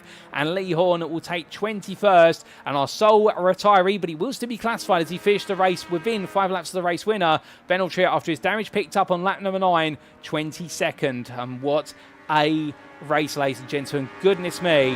Whether it was at the front, in the mid-pack, or at the back of the field, we got to see plenty of battling action all the way through. But Adam Delmont was the man who brought stability at the very top and held on to victory, not without a brilliant four-way fight between himself, Wyness, Pike and Clemens all the way from start to finish. And in the end, Adam Delmont back on the top step, which is where he wants to be. And credit where it's due to the Track Scotland 61 of Stuart Wyness. A brilliant drive there to Pro-Am class victory. And he could definitely be putting himself back on the course to take on Nick Clemens, who celebrates there at the Club Chicane by celebrating his second place in class. But he'll be a bit gutted to know it wasn't quite a Pro-Am win as he makes his way into pit row. But as all drivers come into the pit lane, everybody now, whether they've got some damage on the car or not, I think the majority of our Legends machines have got damage, and that will need to be hammered out before they go to race number 2. Well, let's take a look at the race results, ladies and gentlemen. And, well, here they are, subject to any stewards' inquiries. And after a fast and a furious race, we're 11 laps of racing action there, and goodness me, making me lose my voice practically. I'm definitely going to need some water in the mid-race break. Well, Adam Delmont there taking victory in race 1 of the day, overall and in pro for Next Gen Green by 3 attempts over Track Scotland. Stuart Wyness in the end took a brilliant fight to Adam Delmont on the closing lap. I think both drivers there respecting the fact they've both got important wins at stake in their respective championships and not fighting it as hard as perhaps they could have. Andrew Pike rounded off the overall podium there. The Sim Racing Collective esports driver will have made his mum and dad very proud there. Angela and Roger both tuning in. They'll be absolutely grinning to see him finish third, albeit not without a slight altercation between himself and Nick Clemens right at the end there. The iRacing esports driver missing out on third place overall, but still second in Pro-Am. We will try and take a look back at that when we can, ahead of Kieran Sharp there for Track Scotland, who rounded off the Pro-Am podium at 5th on the road overall, and another podium there, and a double podium for the Track Scotland team, sandwiching the iRacing esports driver, who is their main rival in the Pro-Am Championship, of course. Dan Mould on his return to the grid and his debut for this season, taking 6th there for SR NXTGEN Gold. Brilliant job there from the 62 driver. Had a Phil McDougall for CXR Project Black, and what a drive from him to make his way all the way up into 7th place. 9 places gained overall, and plenty gained in the Pro-Am class. I believe 4 gained in class as well. What a job from him. Matthew Sheraton for Aztec Racing was 8th ahead of Kieran Sharp, with the Sim Racing Collective esports drive being followed up by Jamie Dorey, who rounded off your top 10 there for Next Gen Racing. Aztec Racing's Lewis Mason was best dressed in 11th ahead of Lewis Delmont for Next Gen Green, who after rolling the car several times on the open lap, and then rolled his way back up the field into a 12th place finish. And then it was the Welshman, the privateer Jack Pitters, who'll be gutted with that contact between himself and Jamie Dorey midway through the race, and we'll know that he's definitely got top 5 pace here today. Still 2 more races for him to prove that. With Alan McCain for iRacing esports and Aztec Racing's William Kurtler rounds off your top 15, and it will be William Kurtler who starts on pole for race number 2 with the top 15 inversion. Nigel Stock 16th there for Crest Autosport ahead of Carl Thompson, with the privateer holding off by 9 seconds to Goldwyn Motorsports' Duncan Mariah. Now it's Jonathan Collins for Next Gen Racing ahead of teammate Lee Horn, who completed your top 20. And outside the top 20, let's not forget about them there. Your final finisher on the road, Mark Hughes, and then we also did see the finish for Ben Altria for Full Tilt Motorsport, retiring with 3 laps to go, but still classified as a finisher despite the damage on the car.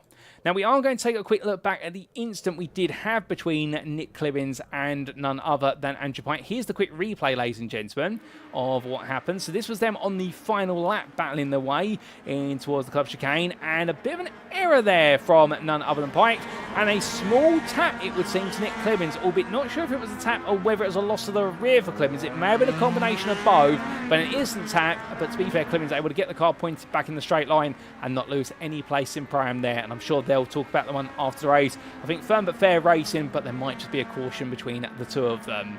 But with that, as we come back to your circuit side, well, we do return, and it does mean that we now head into our first break of the day. That was race number 1. We've got race number 2 coming up in approximately what will be 8 to 9 minutes time. Don't go anywhere, ladies and gentlemen. You won't want to miss it. There's plenty more racing action to come here at Thruxton, and we're going to deliver it shortly after this break. We'll see you soon.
Speaking of Mikey Doble Racing, if you'd like to support Mikey as he pushes it to the limit out on track, you can do so by following the Mikey Doble Racing Facebook page as seen on screen.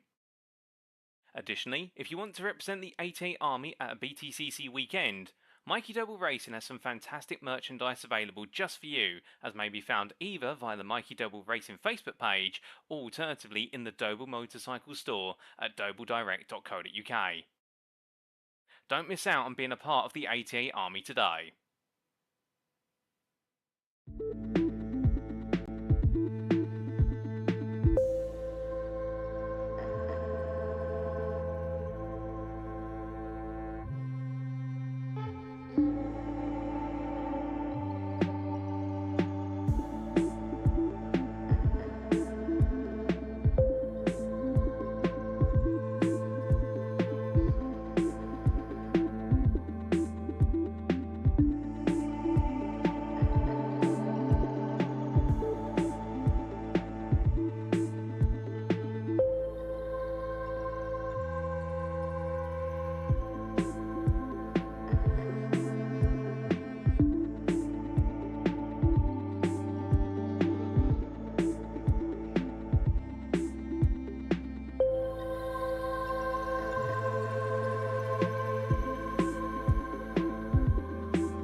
And we are back, ladies and gentlemen, for the build-up to race number 2. And what can we say about race number 1?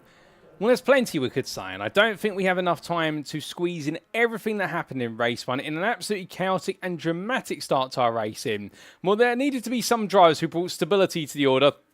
And there were, indeed. At the front, we got to see some brilliant battling between the likes of Nick Clewins and also none other than Kieran Sharp and also Stuart Winnes and Adam Delmont. And in the end, where it was Adam Delmont who brought all the sense to it all with the overall win, just ahead of Stuart Winnes, the pro and winner.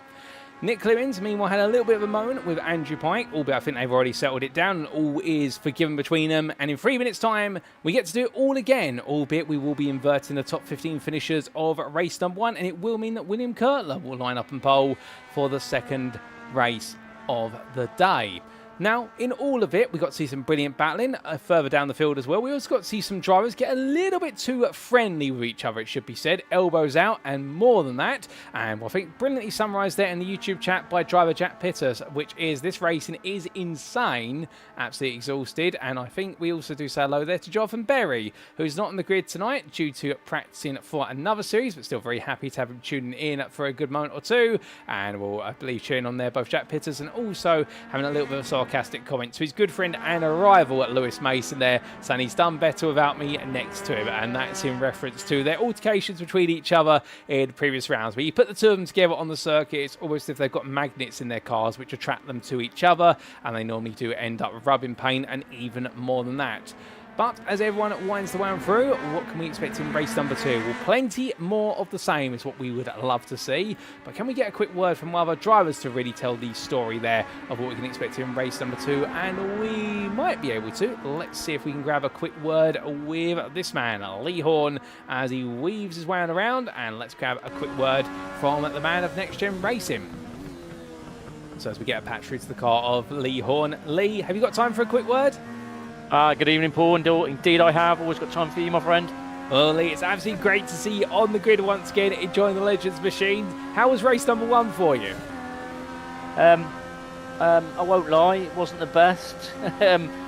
got involved in a couple of altercations, not of my own doing, but it's the first time, I'll be honest, I've driven in earnest since the last round of the touring cars. So what's that, 3 weeks?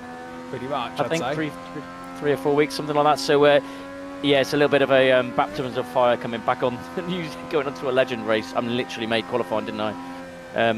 For when I came on, but I've missed my sim so much. So these things are great fun, despite having a couple of spins there and dropping to the back.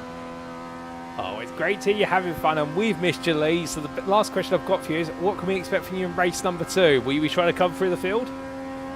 Oh, for sure, yeah. I mean, to be fair, I made a couple of really good moves and was climbing really well, to be fair. When I first started, I got a good start just then. So I'm hoping for much the same, get a good start and try and plough my way through the field and see if we can get up into the top 10. Well, Lee, we'll keep our eyes out for that. Good luck in race 2, and thank you for your time. No problem. Thanks, Paul. So there, ladies and gentlemen, a quick word from Lee Horn and giving us his thoughts. They're very happy to be back on the grid. He's missed it ever since racing in what's the final round of the first half of the NXTCC, and he's had a bit of a breather, but he's missed the sim time, and well, with that, we've definitely missed him, and we haven't missed so far some of his brilliant overtakes. But what is going to be the story of Lee Horn's race number 2? What's going to be the story of anybody's race number 2, ladies and gentlemen? Let's find out. It's time to head to the grid.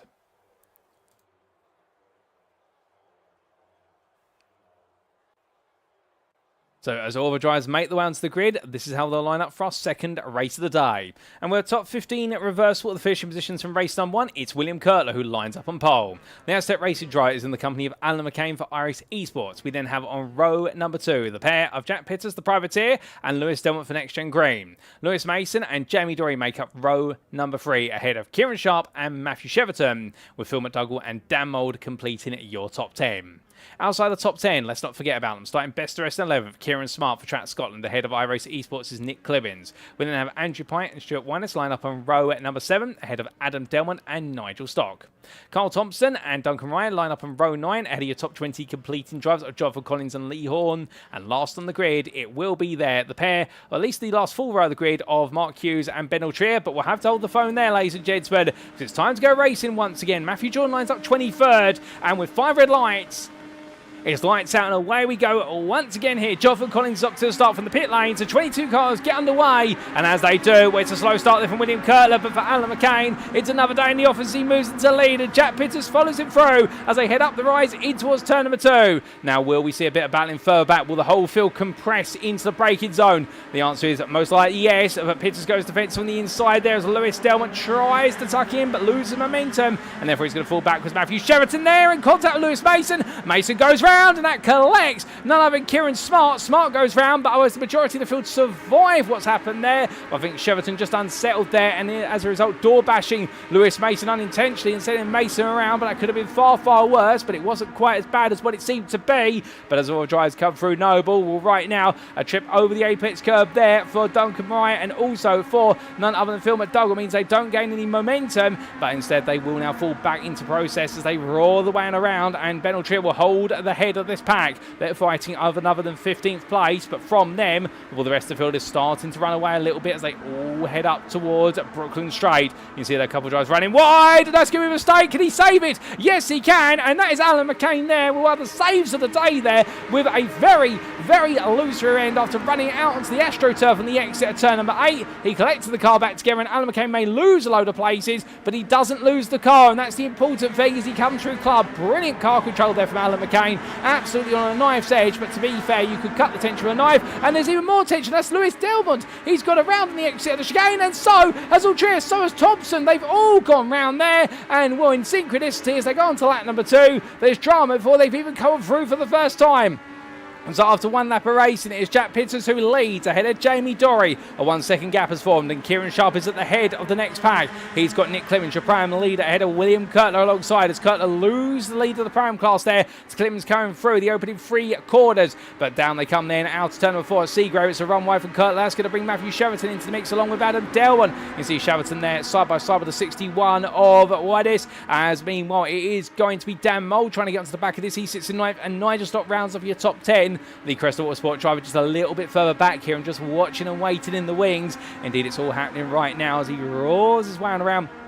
Return number 16 towards 7, but line astern they go here. All the drivers now starting to settle down into some semblance of rhythm. I think quite cognizant of the fact as well they don't want to fight each other too hard this early on, as otherwise they're all going to cost each other time as the race goes deeper and deeper. There's a lot of drivers running wide there, and it's that evil AstroTurf strip there on the exit of turn number 8. They'll call it evil because it's causing the cars to cut loose, but that goes to show if you run wide out there you will be penalised for it because the car will be nowhere near as controllable. But it's that gamble. The more you go out there, the more speed you carry, but the risks that come with it. Oh, that's a nasty knock to the side of the car, Nick Clemens, and with it goes Kieran Sharp. I think Sharp had already cut loose coming on through the chicane, and Kieran Sharp in the end going around but collected Clemens with him. So drama for the two drivers there as they get themselves back together, but as they do, it's gone very wrong there for Kieran Sharp, and will now just trying to get himself pointed back on the straight and narrow. But all the drivers here still carrying on. Jonathan Collins unfortunately couldn't start from the pit lane due to a problem with the car, so therefore we have had a retirement that was a non-starter.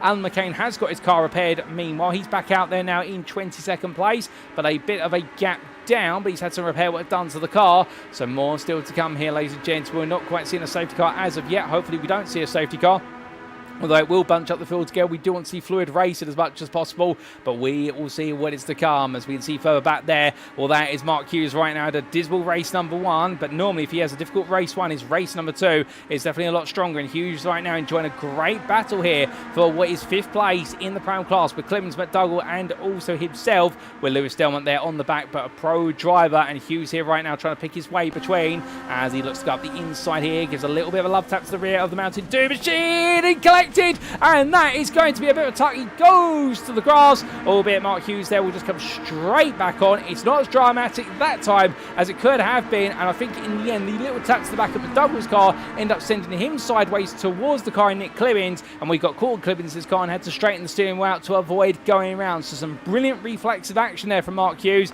but a very long run wide, and well, from all of that we've had even more drama as William Kurtler's had a big go round there coming out of the final corner, and he spins it around. Is that to get into the pit lane? And the answer is no, it's not. That's to get it back on the racing line, and well, William Kurtler was right towards the front of the field. It's all gone backwards there, but now he's going to try and get it going forwards once again. But there's some drama there, and we'll try and get a replay of that when we can. But the first bit of drama we come back to was the Kieran Sharp incident on lap number 2, and here it was. They made the way in towards the club chicane, so it was Clemens in the middle of the road. Then we had Lewis Delmont going for the move, and in fact that was Adam Delmont, and well, and then Clemens getting it wrong, and Sharp just coming straight into the side. And now I don't think Sharp realised that Clemens was struggling, so in the end getting pinpointed, and then subsequently going around on the rebound off of Clemens' car there. So both drivers coming off worse, and again I think just both making innocent mistakes between the two of them, and understandable there. So that's what happened to them. And then we look to the Hughes incident only a moment ago,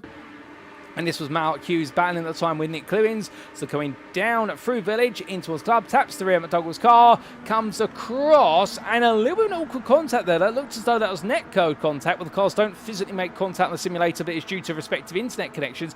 But just being tapped at a distance there by the iRacing Esports car, and I think Hughes will look back at that one and think, okay, there was generally nothing we could have done there. That has happened of its own accord. An unfortunate one, because we want to see some good luck come the way of Mark Hughes. He definitely deserves it for all the hard work he's putting in, round after round and race after race. But coming back to your live racing, well, we're almost at the halfway point of this one already. Such is the pace at which we're building up the laps.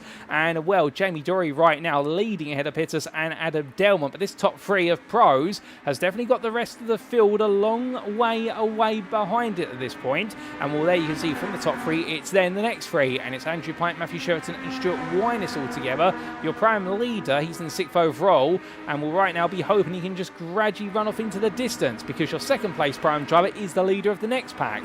Nigel Stock sits in 7th for Crest Autosport ahead of Lee Horn, with Kieran Sharp on his second behind, and Nick Clemens trying to come up behind him as well. And in fact, it looks as though Clemens now looking for an opportunity here, or he's not going to be able to quite find it at the moment. And Kieran Sharp, his main championship rival in terms of proximity, but do not rule out Winus, because if Winus continues to bag the results he has been over the course of the last couple of rounds, he could get back into the championship despite some difficulty in earlier rounds of the season. And Clemens and Smart right now are trading blows respectively as they come down through Church Bend. Clemens gets ahead initially, but now here comes Smart on the counter-attack, but he decides, no, I'm going to tuck in behind and build up the speed before I look for the move here. I don't want to rush this, and I think Smart being very clever with his moves and deciding to put some mental pressure on.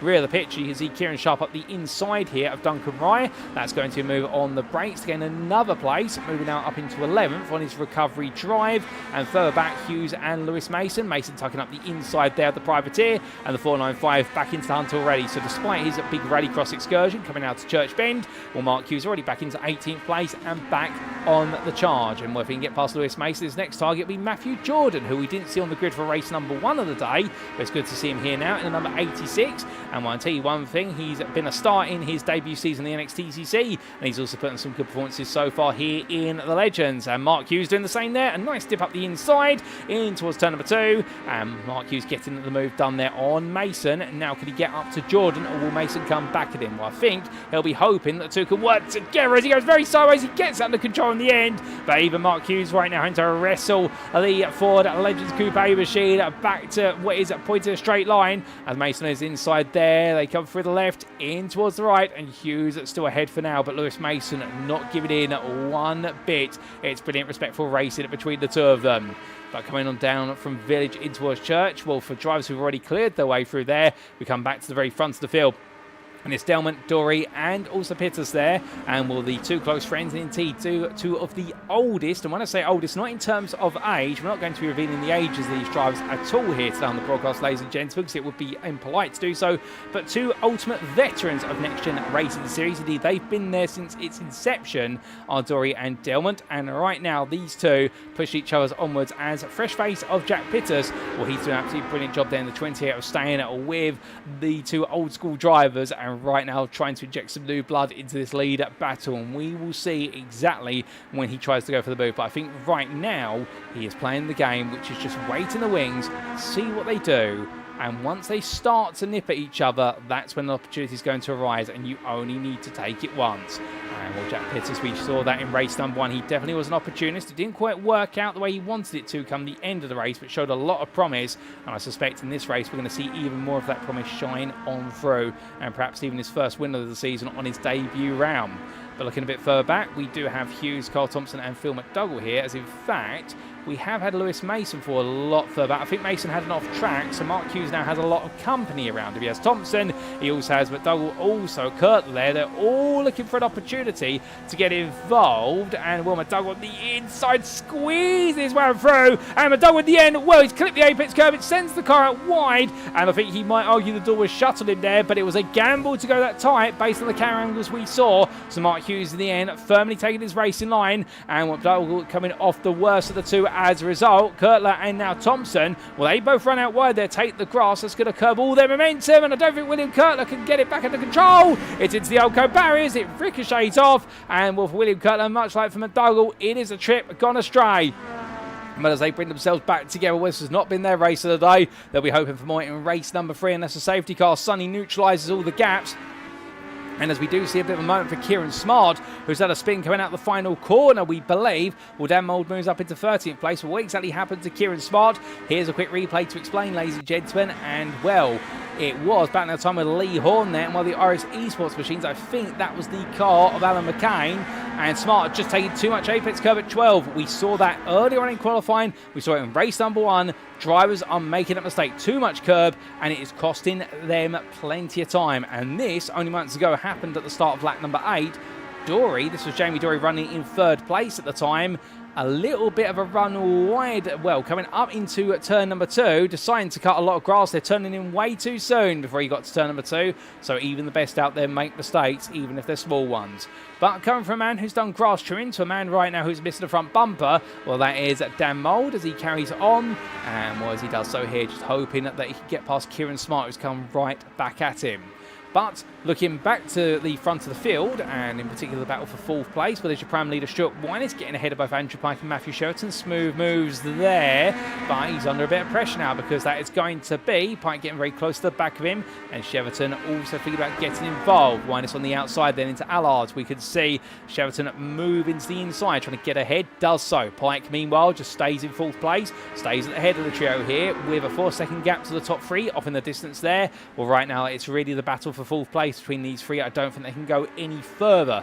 Nick Clemens is 3 seconds behind, but the problem that Clemens has is he's bringing along with him Lee Horn, albeit Horn I think is being smart. He's got his smart racing hat on right now, and that is to just let Nick Clemens pull the pair of them up towards the next group of drivers. With 3 laps to go, including this one, there could be an opportunity for some more points out there if they're able to work together. Nigel Stock and Kieran Sharp, they're fighting as well as they come into Noble Bend, and Sharp around the outside. Their Stock not putting up a fight, and you'll notice that Stock in fact backed off the throttle there to let Sharp take the racing line, because he doesn't want to cost the pair of them time, and Stock knows his fight is with Nick Clibbins, who is 3 seconds up the road, and he would rather get closer to Clibbins rather than worry about fighting with Sharp. Smart driving there from Nigel Stock, but he's always been a smart driver, to be fair. He always does have the class battles in mind first and foremost, where he's raced in GT3s, in the NXTCC, alternatively here in the Legends. But from them, looking to the front of the field, well, right now Jack Pitters takes the lead off of Adam Delmont, and this is starting to get a little bit firm between the 3 of them as they head on to the penultimate lap of racing. Lap number 10 they go, and as they do, well, right now the Welshman, well, he's holding off the 2 Britons here as they head through the right-hander of turn number 1. Dory's back on this pack as well, but now where does Adam Delmont look for the counter-attack? We'll have to wait and see as the Barracuda-powered machine goes onto the brakes, as does Pitters at the front. All the concertina effect here, and the fact they can't afford to brake normally where they would with the overspeed they're picking up. But as drivers go right, left, right, coming out of Seagrave then.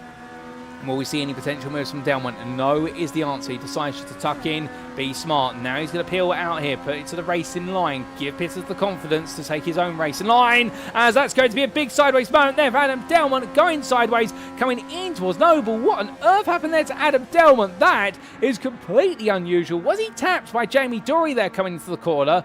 We're not quite sure. Can we get a quick replay of that? I think we might be able to. Can we get it from Dory's onboard perspective? Well, let's just listen in.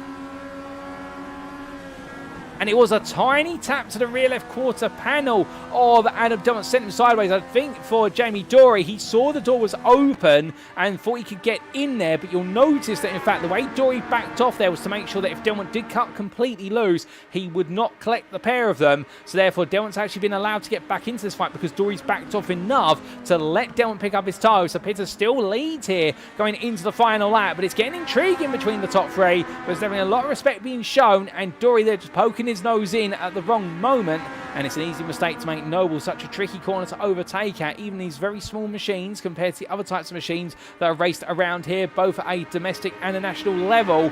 But it's Pitters, Dory and Delmont on your final lap, and right now Jack Pitters is only a lap away from securing his first win of the season on his maiden round. But we will see what he can do, as the fight for fourth is Andrew Pike leading ahead of Stuart Winnes and Matthew Sheraton.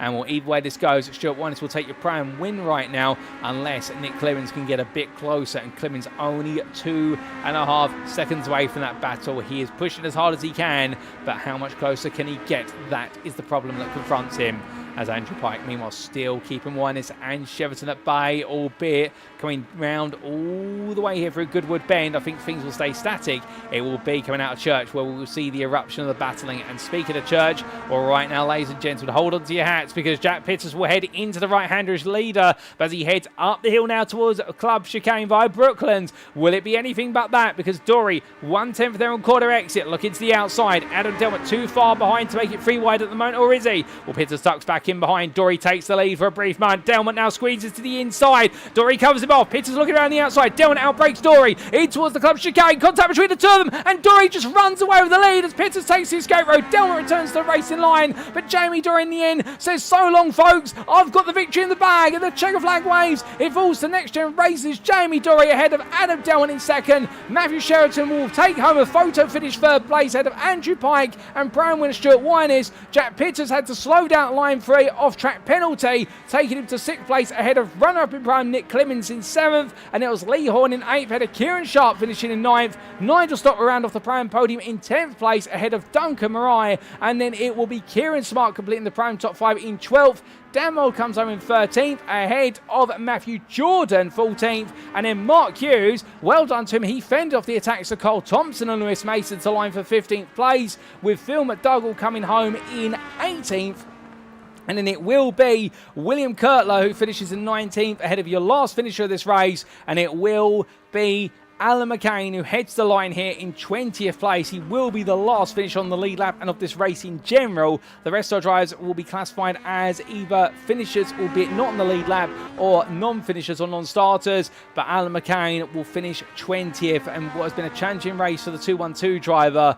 But what a brilliant bit of driving in the end from Jamie Dory, with Delmont and Pitters in the end both going as late as they could into the braking zone for Club. Well, you could see Pitters waited to scoot round the outside. Meanwhile, Delmont went to go hard on the inside into the chicane, and Jamie Dory just put himself in the middle of the road, backed off slightly and said, you know what, guys, I'm going to let you two fight over it, and I will pick up the pieces, because I'm sure you two are going to take each other off the road. They did exactly that, because they both wanted the same space, and Jamie Dory in the end, with his Turkington-esque approach, as he likes to refer to it, in reference to the 4-time BTCC champion Colin Turkington, bringing home his first win of the day here at Thruxton, and he celebrated it, no doubt about it. Stuart Winnes, your winner in the Pram class, a brilliant job from him. But just before we do go to those race results, let's take a look back at that battle right to the very finish, ladies and gentlemen. Here it is again on the replay between Delmont, Pitters and Dory, and as you can see, Pitters on the inside here, but recognises he hasn't got the overspeed, so decides to cut to the outside. Adam Delmont at this point goes, okay, the door's open the inside, let's go for it.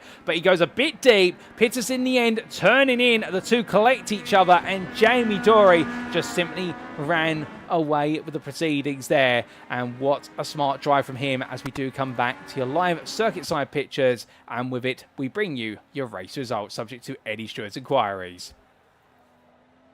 So after a frantic 11 laps of uninterrupted racing action in race number 2 of round 6 of the Next Gen Racing Legends Cup Season 3, brought to you on iRacing, Jamie Dory, your winner by 4 seconds in the end for Next Gen Racing over Next Gen Green's Adam Delmont. Matthew Sheraton made his way into a surprise podium there, but well done to the Aztec Racing driver. An all-pro overall podium this time out, with Andrew Pike in 4th place there for the Sim Racing Collective Esports, only in 4th by 17 thousandths at the line in practically a photo finish between himself, Sheraton and Stuart Winus, who was only a 3 further thousandths behind, but pro and winner all the same in 5th place overall for Track Scotland. Well done to him. Jack Pittis, in the end, due to the fact he had to take to the escape road and picked up an automated slowdown penalty, he had to serve it before the finishing line, otherwise he would be given a black flag 30-second race penalty. So therefore, that's why Pittis dropped to 6th right at the close. But still, great racing from him, and he can't get discouraged because race number 3 could be his greatest chance for victory here. Ahead of Nick Clibbins, the run-up in the Pram class, the iRacing Sports driver there 7th on the road, and a solid drive from him to cut his way through the field. Lee Horn was 8th for Next Gen Racing, ahead of Sim Racing Collective Esports is Kieran Sharp, and Nigel Stott there 3rd place in Prime, rounding off the top 10 for Crest Autosport. Well done to Nigel, that was definitely a drive of the season for him. Duncan Rise, best rest in 11th there for Goldwyn Motorsports, 4th in class, another solid job from him. Kieran Smart, 5th in Pram, round off the Pram top 5 with 12th place overall for Track Scotland, and a bit of a frustrating race for the 39 driver. Now it was Dan Mull for SOI Next Gen Gold ahead of Matthew Jordan and Mark Hughes, who rounded off your top 15. From the 15th place finisher Mark Hughes, it wasn't too far behind to Carl Thompson and Lewis Mason, with the Aztec Racing drive being followed up 9 seconds behind by Phil McDougall. And then from the 6th, our Project Black 105, it was 3 seconds back to Aztec Racing's William Kurtler, with Alan McCain being your last finisher on the lead lap in 20th place. Commiserations there to Ben Altrier, who will be classified as a finisher as he did retire with 5 laps to go for Full Tilt Motorsports within the limit, but unfortunately a non-finish there for Lewis Delmont for Next Gen Green, and also non-start there for Jonathan Collins for Next Gen Racing due to a technical issue with the car. So 23 starters, 21 finishers and 20 on the lead lap, ladies and gentlemen, and that sets us up nicely for our final race of the day, because coming up shortly will be our 25-minute feature, a 17-lap thriller at Thruxton to seal the deal and complete round number 6. But who exactly will be a winner of the final race of the day with the full reverse grid? We'll come back and find out shortly. But as we do step away, of course, time for a word from our title sponsor for our Next Gen Racing Series this season, Doble Motorcycles. We will see you again, ladies and gentlemen, very shortly. Don't go anywhere. You won't want to miss race number 3.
Speaking of Mikey Doble Racing, if you'd like to support Mikey as he pushes it to the limit out on track, you can do so by following the Mikey Doble Racing Facebook page as seen on screen. Additionally, if you want to represent the 88 Army at a BTCC weekend, Mikey Doble Racing has some fantastic merchandise available just for you, as may be found either via the Mikey Doble Racing Facebook page or alternatively in the Doble Motorcycles store at dobledirect.co.uk. Don't miss out on being a part of the 88 Army today.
And we are back one more time this evening, ladies and gentlemen, for race 3 of 3 of round number 6 of the NXTGEN Racing Legends Cup Season 3, as brought to you on iRacing at the wonderful Hampshire County Thruxton circuit.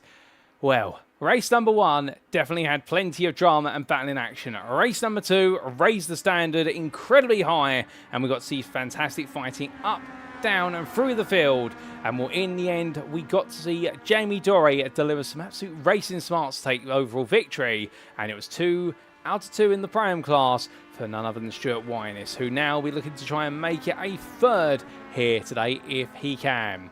But race number 3, of course, comes with its own challenges, and the big one is a full reverse grid combined with a top not a top 25, a full reverse grid, I should say, with 25 minutes of racing versus 15 minutes in the first 2 races. So we will be seeing an extra few laps being added to the count, and that is only going to serve to mix things up even more, ladies and gents. But, well, we always love it when we do get a bit of a mix-up or a shuffle with regards to what can potentially happen. But the one driver to watch out for, unfortunate not to take victory in race number 2, Jack Pitters, who was fighting hard as possible inside that top 3 all the way to the very end.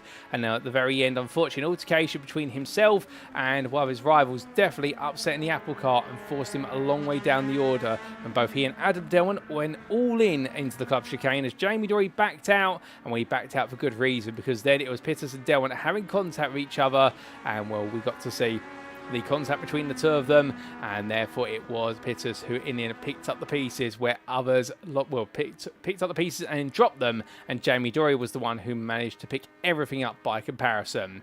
But as everybody gets ready to go, well, we're not too far away from seeing plenty more in race number 3 as well. And let's not forget as well the brilliant battling from our drivers further down the field. Dan Mould making his way up through the order after the struggles early on in the race. We also got to see Mark Hughes enjoy a brilliant battle to the finish between himself and Carl Thompson. There's plenty of stories out there, and we can only talk about so many. Indeed, you could write a book on every driver's season so far, and, well, plenty of glories contained in each and every driver's story, with only 2 minutes before they head to the grid for a final time. Well, for Adam Delmont, he'll definitely want to try and return to the top step at the end of this one, but he will have the absolute gargantuan task of picking his way through the field. But the one thing about Adam Delmont that is certain is he is no stranger to picking up plenty of places in the Legends machine. He's done it many a time this season, and this time out, if we do have all 23 drivers who made it to the grid for race number 2 make the run to grid for race number 3, well, we will see him starting all the way down in 21st place. Jamie Dory will be the only driver behind him, and, well, for Delmont, he'll have to pick off the best part of 20 places if he wants to see himself on that top step. And, well, it's not impossible. We have seen drivers come all the way through the field this season. Perhaps not quite of that gravitas in recent rounds, but we'll see what they can do over that distance.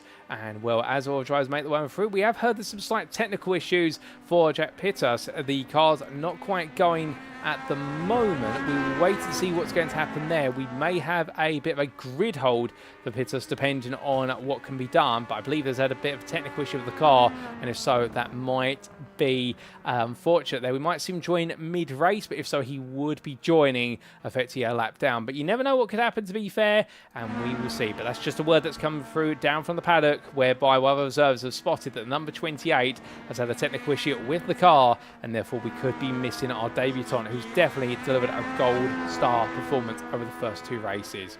But without further ado, ladies and gentlemen, we are set now for race number 3. What's it going to be? Will it be a return to the top step for Adam Delmont? Could Jamie Dory make it 2 out of 2? Will we see a new name overall take victory? And in the Pro-Am class, will it be 3 from 3 for Stuart Winnes, or could somebody break his hold and prevent him from scoring the turkey? Well, the checker flag comes out in practice. It's time to head to the grid. Let's find out.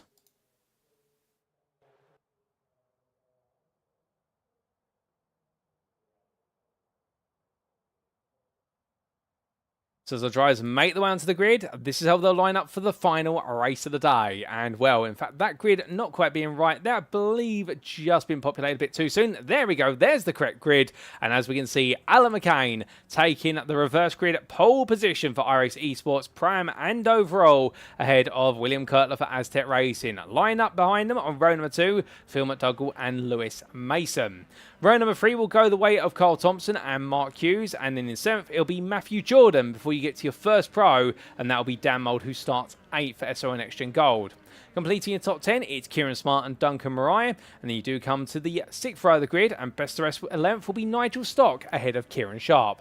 Lee Horn and Nick Clemens line up on row 7 ahead of Jack Pitters and Stuart Winnes, with Andrew Pike and Matthew Cheverton making up your 9th row of the grid, ahead of Adam Delmont and Jamie Dory. And then we do have starting last but not least, as he was classified as a non-finisher from race number 2, Lewis Delmont, who starts 21st there, and that will be your full grid, ladies and gentlemen. We do have a bit of a pause and a hold on the grid as we are just waiting, I believe, for Jack Pitters to get in position, but I think the grid has been covered now. In fact, Pitters is on the grid, so I'm very pleased to tell you, ladies and gentlemen, we do have our newcomer there. You can see him in the rear of the picture on the left-hand side of the grid, the golden machine towards the top of your screen, and well, with everyone in place, we are now just waiting for the lights to go on for the final time today. But for Alan McCain, he's got to put behind the difficulties of race number 2 and also the changes of race number 1, and all he's got to think about at this point is what can he do from starting P1 on that grid. Can he run off into the distance? Can he disappear with a lead? Or will his fellow prams, but around him and behind him,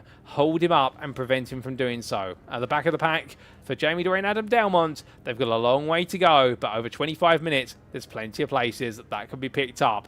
That thing we are certain about.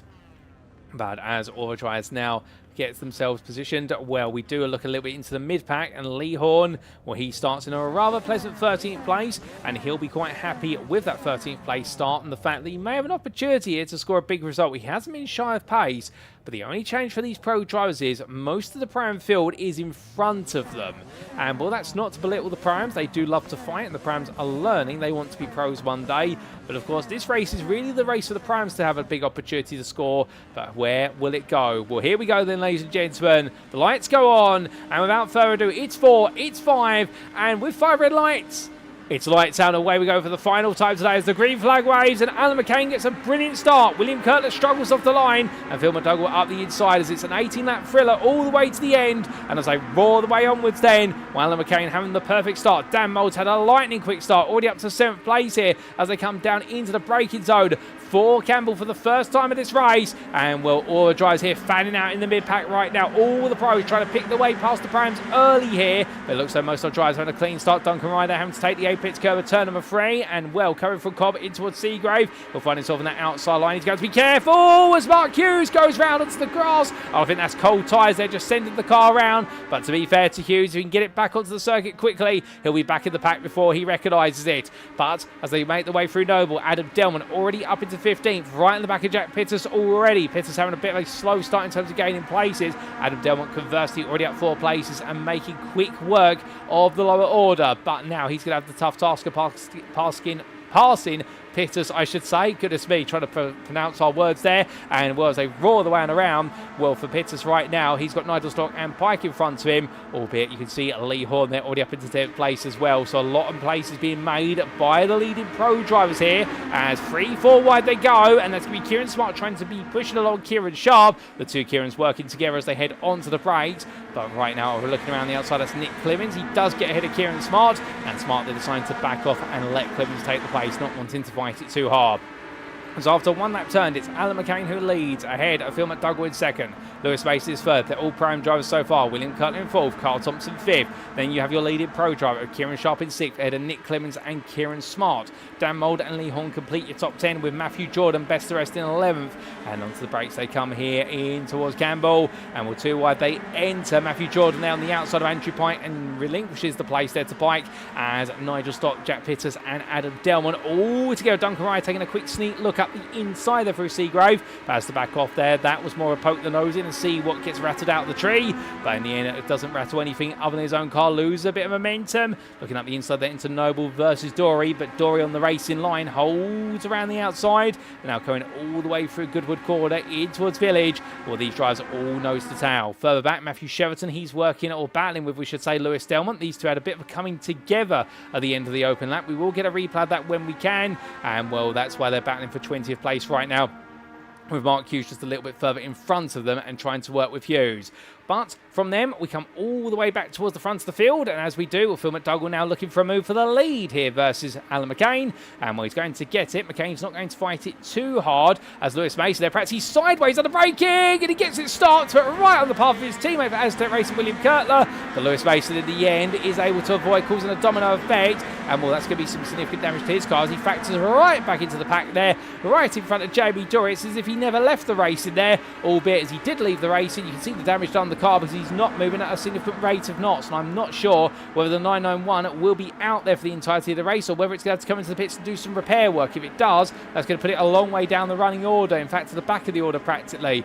But as our mid-pack now winds its way Really opening 4 corners again. You can see some lockups there. A lot of drivers right now really struggling with brake and front tyre temperature, it would seem. The circuit not being as forthcoming as it has been in the previous 2 races. We've had plenty of heat out there, and with the sun gradually going down and evening being simulated, it does mean now that track temperature is at a bit of a premium. But 3 wide, they come through Goodwood, and Kieran Sharp there just simply tucks up the inside and says that both Alan McCain and Phil McDougall, if you two are going to fight on the outside line, well, I'll just make it easy for myself and take the inside. But as they come down through Village, we can see there immediately McDougall and also McCain both thinking about opportunities to try and come back as we ride on the back of the race leader here. But Kieran Sharp right now absolutely transfixed this lead, and will McCain trying to stay close here, and I think considering doing a bit of bump draft to try and push him along and just enable the trio to pull away, because Kieran Smart is only a second back, and you can see him there in the rear of the picture as McCain comes off the racing line. There goes the fence to the inside, McDougall around the outside, 2 wide, they come through the chicane.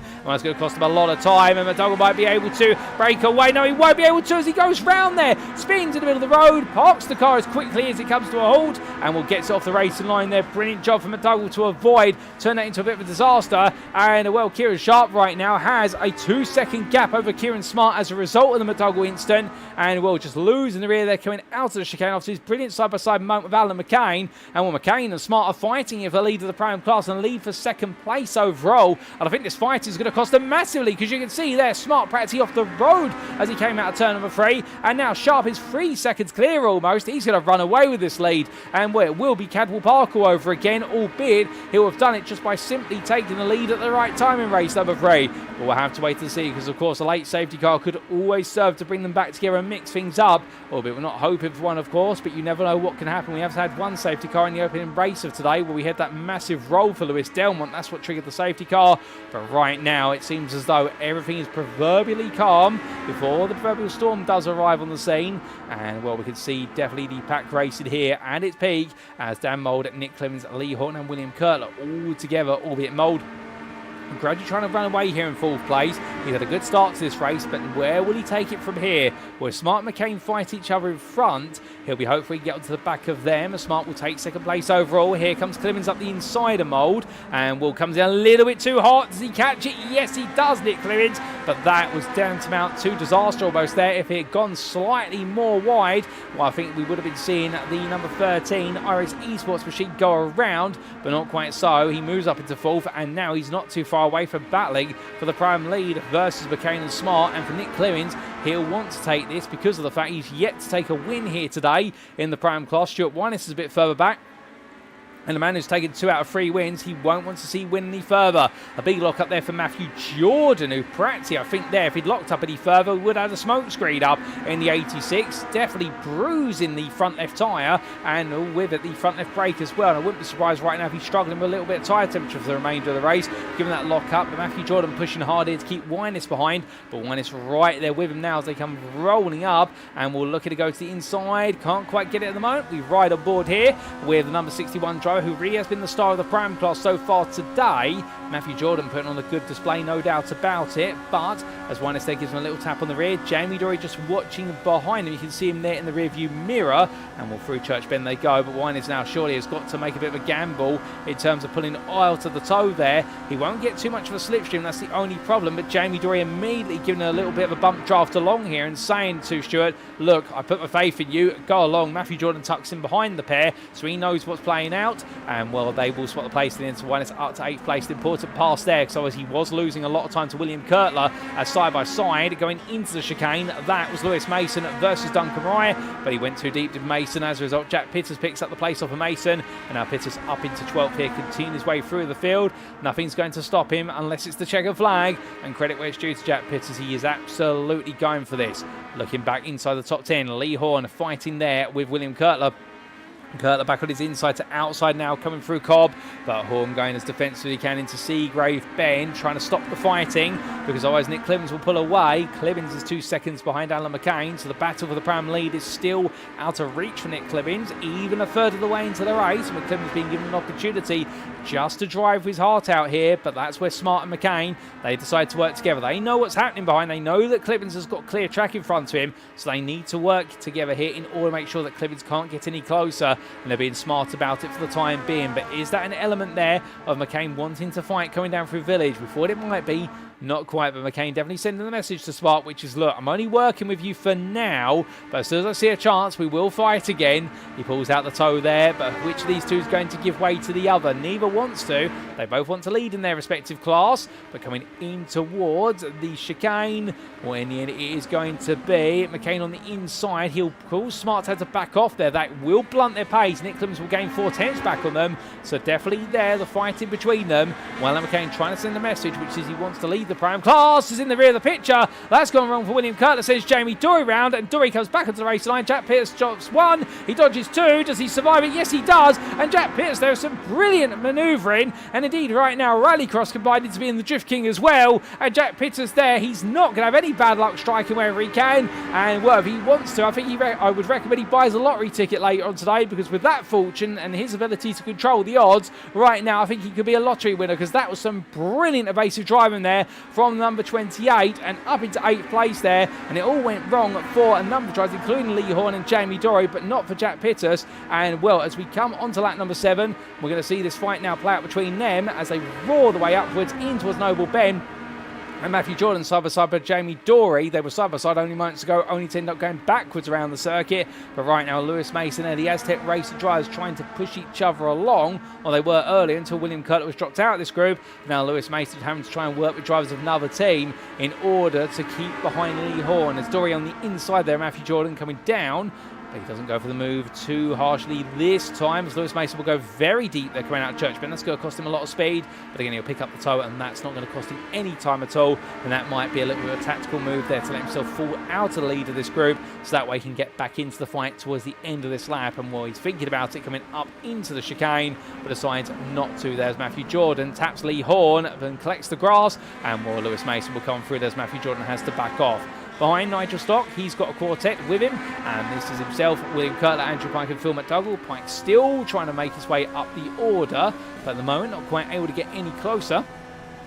And Pike sitting in 15th place at the moment. Andrew Pike has got a lot of pace out there in the number 57 for the Sim Racing Collective, but it's finding the positions. That's his problem. And you see they're going very clearly to the inside, coming in towards turn number 2, but it's not enough there under braking. And if anything, Nigel Stock right now, very late on the brakes, gets it actually parked up with a bit of aplomb, and therefore Nigel Stock right now really being a little bit the proverbial cork in the bottle for these 3 drivers behind him, because they would like to get close to Matthew Jordan. But Nigel Stock right now running his own race and doing a very solid job of it as they roll their way through Noble Bend. He is picking up a distant tire for Jordan, who is 1.5 seconds up the road, so it's not as though he's without the draft, but definitely not a huge amount of draft there. And Stock carries his way on around, and that will be costing him some sizable time. But speaking of time, it's time for some moves to be changed at the front of the field, and this is your top 3 in Pro-Am. They've all come together. It's McCain on the right of your picture, Clemens on the left of your picture, the 2 iRacing Esports drivers sandwiching at the Track Scotland machine of Kieran Smart, who backs off in the middle of the road quite sensibly, I would suggest. And was number 13, Nick Clemens takes the Pro-Am lead for a brief moment. On the other side there, Kieran Smart is robbed by the pair of them, and well, Alan McCain moves up into second in Pro-Am at 3rd overall. But Kieran Smart's not out of this yet, as Dan Mould gets onto the back of it, as does Stuart Wine. It's the Track Scotland that called in reinforcements, and now it's 2 members of Track Scotland versus 2 members of iRacing Esports, albeit the SON NXTGEN Gold Machine of Dan Mould there to act as the referee of this battle as they come in towards turn number 2. And Mould at this point, I think he'll be thinking to himself, okay, the story between these 2 teams is such that I kind of need to just get through this right now and get to the head of the pack and perhaps run away with it, because otherwise he's going to find himself right in the mix of what will be an absolutely brilliant duel between the 2 teams. And well, the big thing will be Nick Clemens right now will want to bring home this win to neutralise Stuart Wines's double wins today, but Kieran Smart as well wants to close up to this man to make sure he doesn't break away in the championship from him. Well, Dan Mould falling back there, tucking into the outside, coming down through Village then versus Wines. I think deciding that discretion is the better part of valour as they head up towards Church Bend. You can see here Kieran Smart right now already on the attack versus McCain on the inside into Church. A very tight line there for what is Smart. He's got to be careful of that. It was too tight on that line, and the car will naturally want to understeer wide, or he loses all the speed, and that would enable Clemens to run away. And Clemens will 1 second gap here, not running away right now. You can see Alan McCain going defensive on the outside here, trying to carry all the speed through the chicane. He will pin his rival tightly to the apex curb. Too wide they enter, too wide they exit, but it is Alan McCain who gets ahead. Brilliant work here for McCain. He is doing everything he can to be a rear guard for Nick Clemens, and will be an absolute thorn in the side of Winus and Smart. Smart there, a little bit of an oversteer moment, losing the position to Dan Mould, so it will be Smart who falls to the back of this group, but McCain doing a phenomenal number 2 job here, and well, it is being proven right now as he tries to hold on to the positions. But where will we see this battle going? Can McCain hold Winus and Smart behind for much longer? Can Clemens break that gap? Can he get at least 2, if not 2.5 seconds away, and leave the rest of this pack behind? Those are all the questions we have, and as we head into the second half of the race, well, now we're going to find out what the story is. But before we do, we need to take a look back at some incidents from earlier on in the race. Start off with the lap 1 incident. This was Lewis Delmont and Matthew Cheverton, and this was between the two of them coming through the chicane towards the back of the field. Cheverton there just getting a little bit too hammer-fisted with the inside of turn number 12 and making the contact between the two of them. We then subsequently had a bit of a moment for Nick Clemens, amongst others, and well, this was coming down in towards Church Bend on lap number 2, and I believe we had multiple drivers here run quite wide coming out of Church Bend. Yes, we did. Nick Clemens in particular there running very wide, and then we did subsequently have the big shunt for a number of drivers a little bit further later. Speaking of which, this was Jamie Doria on lap number 3 having a bit of a moment coming all the way around through Goodwood Bend, and in the end taking a little bit too much apex curb, and as he did so, it ejected the car out wide. Now how he managed to get that back on the circuit, it's your guess, ladies and gentlemen, as much as it is mine. And on lap number 3 as well, this happened to Andrew Pike. This was through the chicane. Carl Thompson went on around, and then we did see this for Andrew Pike. Came through the corner, and well, Carl went around in front, so evasive action from everyone, and Andrew Pike in the end caught on the rear bars of the Aztec Racing Machine. Oh no! And that is how Jack Pittis ended up down the order. So nightmare moment for Pike, also for Pittis, and other drivers as well, and that's something we didn't catch earlier on. So those were some of the big incidents in the opening 3 laps. But now we come back to your lead lap, and with it, your live racing, and we looked at Alan McCain versus Duncan Mariah, as Alan McCain, in fact, has fallen a long way down the order. He was holding off Stuart Winus and Kieran Smart. Now, how has Alan McCain fallen all the way down there? We're not quite sure, but we will have a replay to find it out shortly. We'll look away for a brief moment. And Duncan Mariah here is giving no quarter. McCain says, I'm not asking in terms of trying to get the place back. And well, through Goodwood they come. Sun setting there, lovely perspective there and lovely lighting as well. And well, McCain right now trying to get back on a mission here to make his way up the order. But here comes Mariah looking up the inside, down through Village into Church. The Goldwyn Motorsport driver here is not going to back out. Well, a bit of contact between the two of them. McCain, I think, was hoping then that Mariah would back off. And Mariah says, I'm not backing off. McCain brings it back together. And well, that could have been close to curtains there for the iRacing Sports driver. I think just mistakenly thinking that Mariah was going to either go overly deep through the apex or back off entirely, but Mariah absolutely nailing it into Church Bend, and that catching McCain by surprise. But from them, we come back to Lewis Mason, Nigel Stock and Matthew Jordan, who are not too far away of battling with Mariah and McCain for 4th place of the Pram class. All these Pram drivers gradually coming together, and we'll have to wait to see exactly how they do come together in those laps remaining. 7 to go.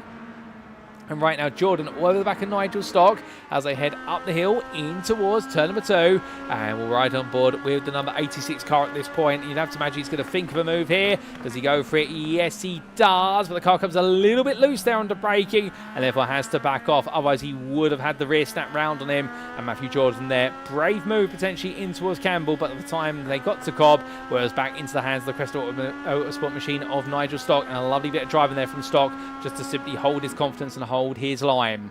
But from holding on to what is live in your pictures, we held on to the replay of what happened to Alan McCain only moments ago. And here it is, ladies and gents. Remember, he was battling for 2nd place in Prime at the time with the Track Scotland pair and Dan Mould thrown into the mix. Under braking, he went here, and a tap to the side from the car of Stuart Winus sent McCain to the barrier there. And well, I think there might be a word to the steward's room after that one. I don't think it was intentional from Winus, but McCain definitely being elbowed out there and then some, and falling all the way back to that subsequent battle between himself and Mariah that we then caught on your live television screens.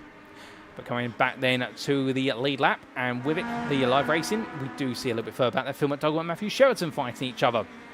as they head up the rise in towards club. And will it be Cheverton or McDougall who holds on? McDougall goes around the outside there, but Cheverton has other ideas, which is just to outbreak into the inside.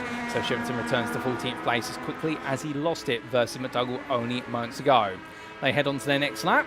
And we'll further down the order. There's not too much fighting going on now, so really all the fighting is inside the top 10, if not the top 15. And well, here's Dan Mould, who has found his way into third place overall. Nick Clemens, your prime leader, is the best part of 5 seconds up the road. So for Dan Mould right now, I think it is going to be a question of can he hold on to third place overall and keep the two prime drivers from Track Scotland, Stuart Weiss and Kieran Sharp, behind him to the end of the race distance. Well, Weiss will have a little bit of a cloud hanging over him due to the contact with Alan McCain, only a few laps to go, but he can't let it unsettle him right now. And well, Kieran Sharp meanwhile just pushing onwards here, and I wouldn't be surprised if the trio try to work together for a little bit, just to make sure that they're not going to fall back into the clutches of the next three cars. And well, particularly for Dan Mould, this will be pressing, because if he does, he'll fall back into the clutches of the three pros of Jack Pitters, Lee Horn and Jamie Dorey. Three drivers who are all involved in early race incidents, particularly Dorey and Pitters, and all drivers now who want to try and get back in that fight as they're going to go three wide up the hill, or are they? Well, Horn is going to go to the inside versus Pitters. Dorey decides to hedge his bets here, and I think decides to back off, so you can see Horn goes defensive on him, sees it coming. Pitters on the outside just cuts back in behind Horn, and Dorey plays the watchful eye. No change between Alan McCain is closing up to the back of this. He's only a second off, and Duncan Marai is only a further 1.5 seconds drift, so their fighting could cost them time. As here comes Pitters up the inside. Horn leaves the door open there, and I think Jack Pitters making it clear that he wants to place as we ride aboard with Lee Horn. We've got Jamie Dorey right behind him here as they come through the sweep, and onto the brakes they go in towards Campbell. And now Horn, I think, has got Dorey cut into his inside here as they make the way on through, but in the end Dorey has to back off there. Nine, it's not able to go too wide into Cobb, and you can see there in the rear view mirror that Dorey has come back. But now Lee Horn having a bit of a run wide, a bit of a shaky moment, tapped on the rear by Dorey, keeps the point in a straight line. Jamie Dorey trying to push the number 36 along here and trying to make sure he stays with Pitters as they roll round through Noble Bend. But Jack Pitters right now definitely up in the pace, trying to run off into the distance with the Renault-sponsored machine. But through the right-hander they go, and Dorey there all over the back of his rival. But can he now find a way to move Lee Horn forward? These two, of course, great teammates, have been teammates for many a season in NXTGEN Racing Series, but they also want to outscore each other. But I can imagine for Dorey, he wants to give Horn every opportunity he can to try and get back at Pitters, but there will come a point where he'll simply say, right, I need to take measures into my own hands. But when is that breaking point? That will be the question. Well, here's Lee Horn then in the middle of the road. Dorey pushed him along still. Pitters again outside line. We're going to cut back in. This is going to be deja vu from the end of the previous lap, and Horn will take that place back for a brief moment. Horn with a big tail snap there as he made his way out of the corner and managed to catch the rear of the car just in time. These cars so light and so sensitive to those curbs. And going through the opening corner of Allards. Well, this time Pitters going around the outside there. He's going to put him on the outside as well, going through the sweep up into Campbell Bend. Can Pitters get ahead under braking? It was brilliant, respectful racing between them. But for Jack Pitters, outside to inside here, he is going to get done. Horn with a little bit of a squirm over the rear axle. And well, that oversteer moment brings Pitters now side by side coming through Seagrave. But as they exit the bend, well, it is going to go back to Horn. Pitters there couldn't quite get it done, and that is Dan Mould. Dan Mould had a big moment separately off camera, and he dropped all the way behind this battle. So suddenly the battle between Horn, Pitters and Dorey takes greater significance. It's not for the final spot of the pro podium, it's now for second place and third place in the pro class, or fifth and sixth overall. So a big surprise there, not a welcome one for them. But what exactly happened? Well, here's the replay as to what happened to Dan Mould, and where it was only moments to go for Dan Mould. In fact, there he is on the grass. We didn't quite catch it. Can we get a bit of a further replay back? The answer is yes, we can. And it was Mould making his way through Seagrave corner out the Track Scotland pair behind him, loses the rear over the apex, and in the end catches it slightly, but the car still wants to give way. He tries to power through it, I think, and in the end the rear left tyre just simply says no and kicks the car to the grass. So that explains what happened to Dan Mould there. An easy mistake to make, unfortunately one with huge consequences as a result, as we come back to your racing. But now onto lap number 16. Here is your race leader, very lonely race leader, Kieran Sharp. He is almost 6 seconds clear of everybody else, and we're just running off into the distance here with Nick Clemens, the prime leader, in second place. And in turn, he is 6 seconds clear of the rest of the field. And as he drifts out the Seagrave corner, then here's Kieran Sharp. He's really leading the next pack of himself and Stuart Weiss, the rest of the prime podium on your screen. And then we do have Jamie Dorey in fifth place, who really has got the building trainer cars. It's got himself, it's also got Lee Horn, Jack Jack Pitters, Alan McCain and Duncan Wright all closing up, and Dan Mold's not too far off here, so we could see more fighting between them before all is said and done in this race. And that's before we consider as well, we've got some great fighting going on between Matthew Jordan and Lewis Mason, as these three make their way onwards, because Nigel Stock's just in front of them.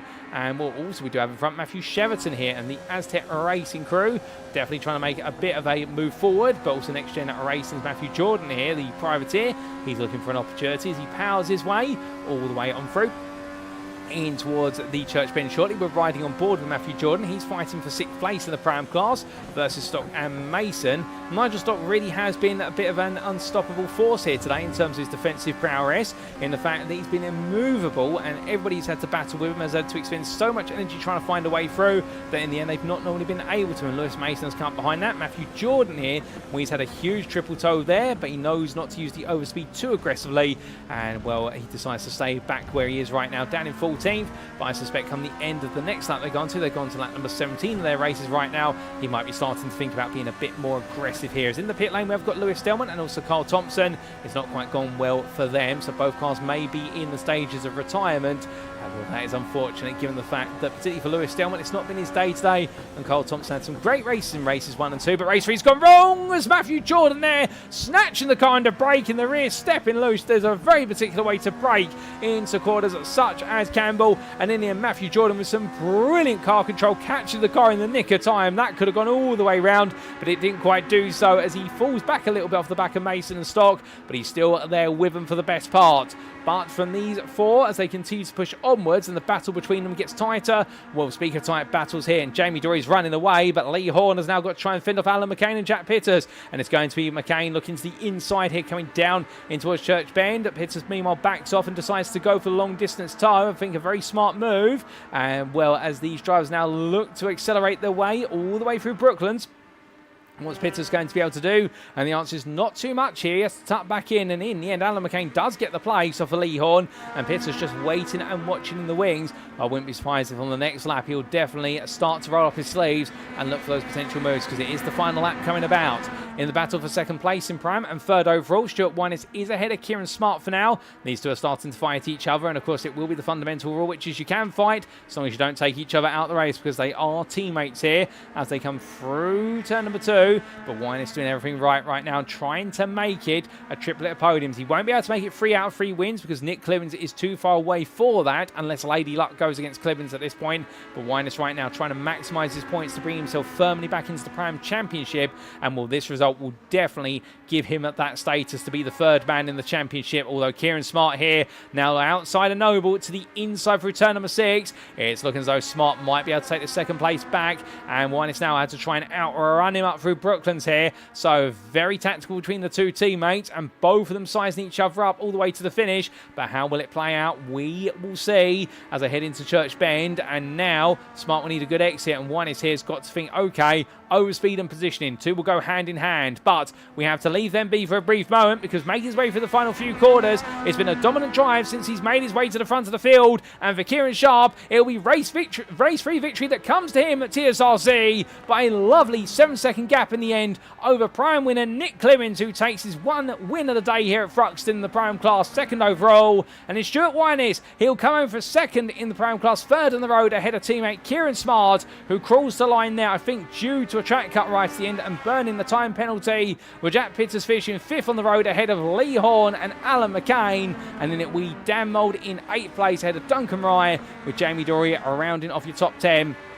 With a late error for Jamie Dory cost him dear. Matthew Jordan best rest in a length ahead of Lewis Mason, and then we did have Matthew Sheraton, Nigel Stock and Andrew Pike to round off your top 15, with Phil McDowell just missed out in the top 15, and then we will have a little bit of time before we do get to Adam Delmont in a very frustrating race here for the 37 driver. Well, gets it turned back around, but that is not the sign of a happy 37, and well, in the end he will make it to the checkered flag, but definitely race number 3 has not been the race he's wanted it to be. He crossed the line, and then Mark Hughes versus William Cutler to the line, and will both of them go into contact with each other. Well, Mark Hughes will be classified as finishing 18th ahead of William Cutler, but I think there might be some words between them after the race. I appreciate they are having some fun out there as well, but I can imagine that's not how they wanted their race to end, but they will be your last lead lap finishers. But as I try to do their cool down laps, well, for Kieran Sharp, definitely a race number 3 to savour.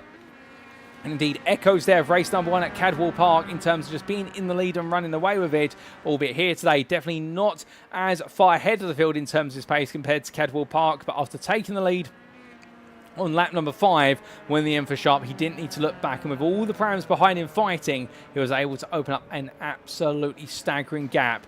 Nick Clemens, meanwhile, sent him a congratulatory message there as the two have a little bit of a tussle, enjoying giving each other a bit of a bump on the bars. And, well, the pro and winner there, and knowing it was an important win because of the fact the damage done through not quite taking home the wins in races 1 and 2 here today at Thruxton versus Stuart Winus. He keeps his championship lead alive by a slender margin. However, Winus is closing, and Kieran Sharp will always be there with him. So therefore, this Pram Championship is definitely getting closer and closer.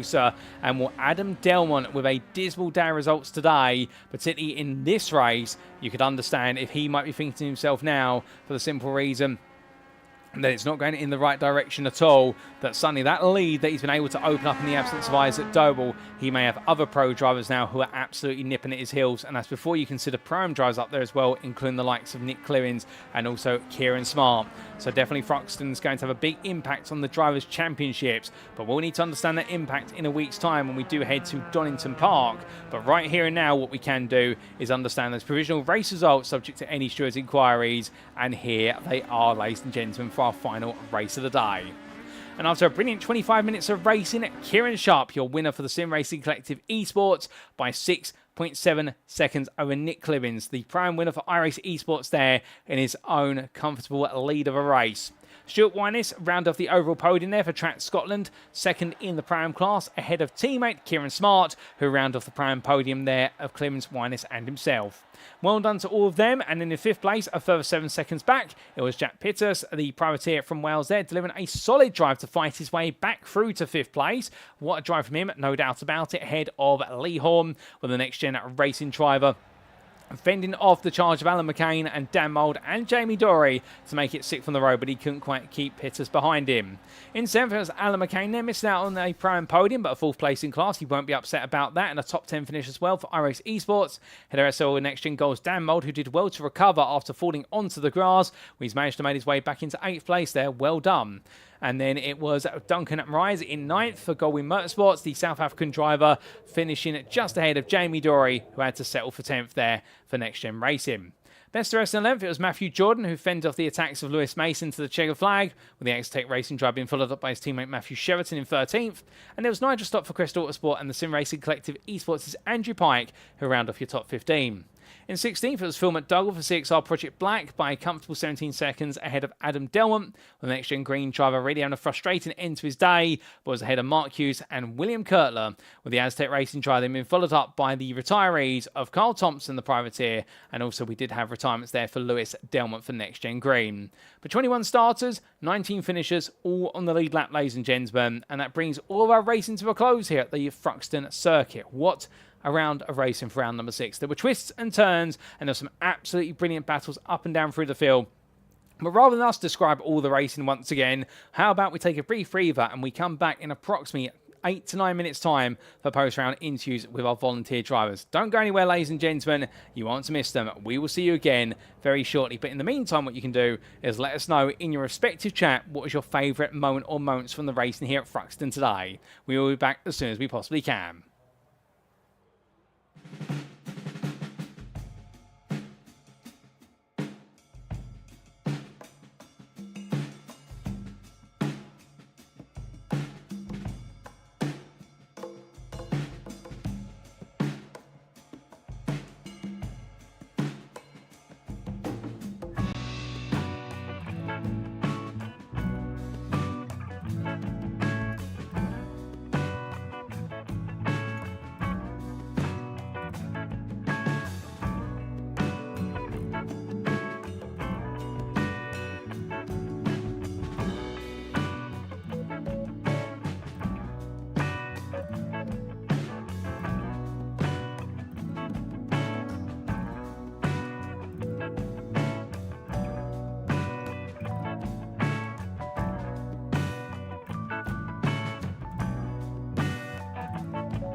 Alrighty, ladies and gentlemen, without further ado, it is time for our post-round interviews.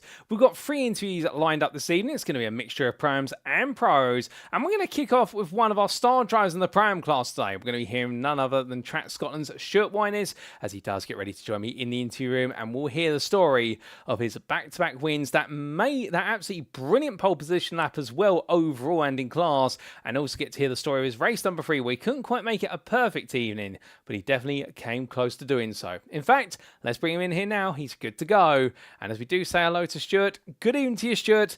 And what a day for yourself today. Not quite perfection, but as close as it could possibly be to perfection, I think, for this season. Overall pole position, with also class pole position, of course.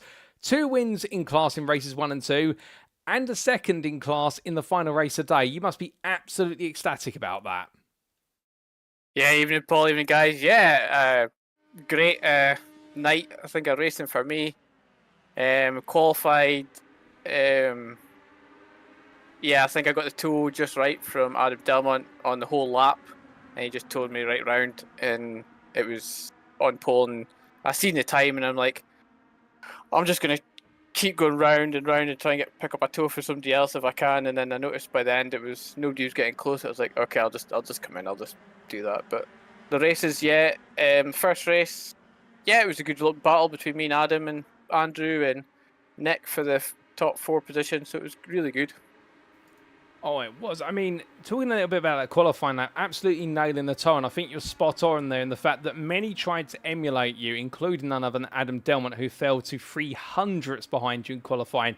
It's so tight, but you just absolutely nailed it there. I mean, we've seen some great qualifying laps from yourself this season, but surely that one's going to feel special because, like you say, knowing midway through the session, right, I've done it now. I don't need to go out again and do it. Yeah, 100%. And plus, I'd only done a handful of laps before on tonight because I was away last night, so I didn't do any practice last night, so it was all to tonight, so that's quite good for me. Like, oh, 100%. But from a great qualifying session, you were talking only moments ago about your performance in race number 1, and we got to see some fantastic fighting between yourself and Adam Delmont, and also Andrew Pike and Nick Clibbins.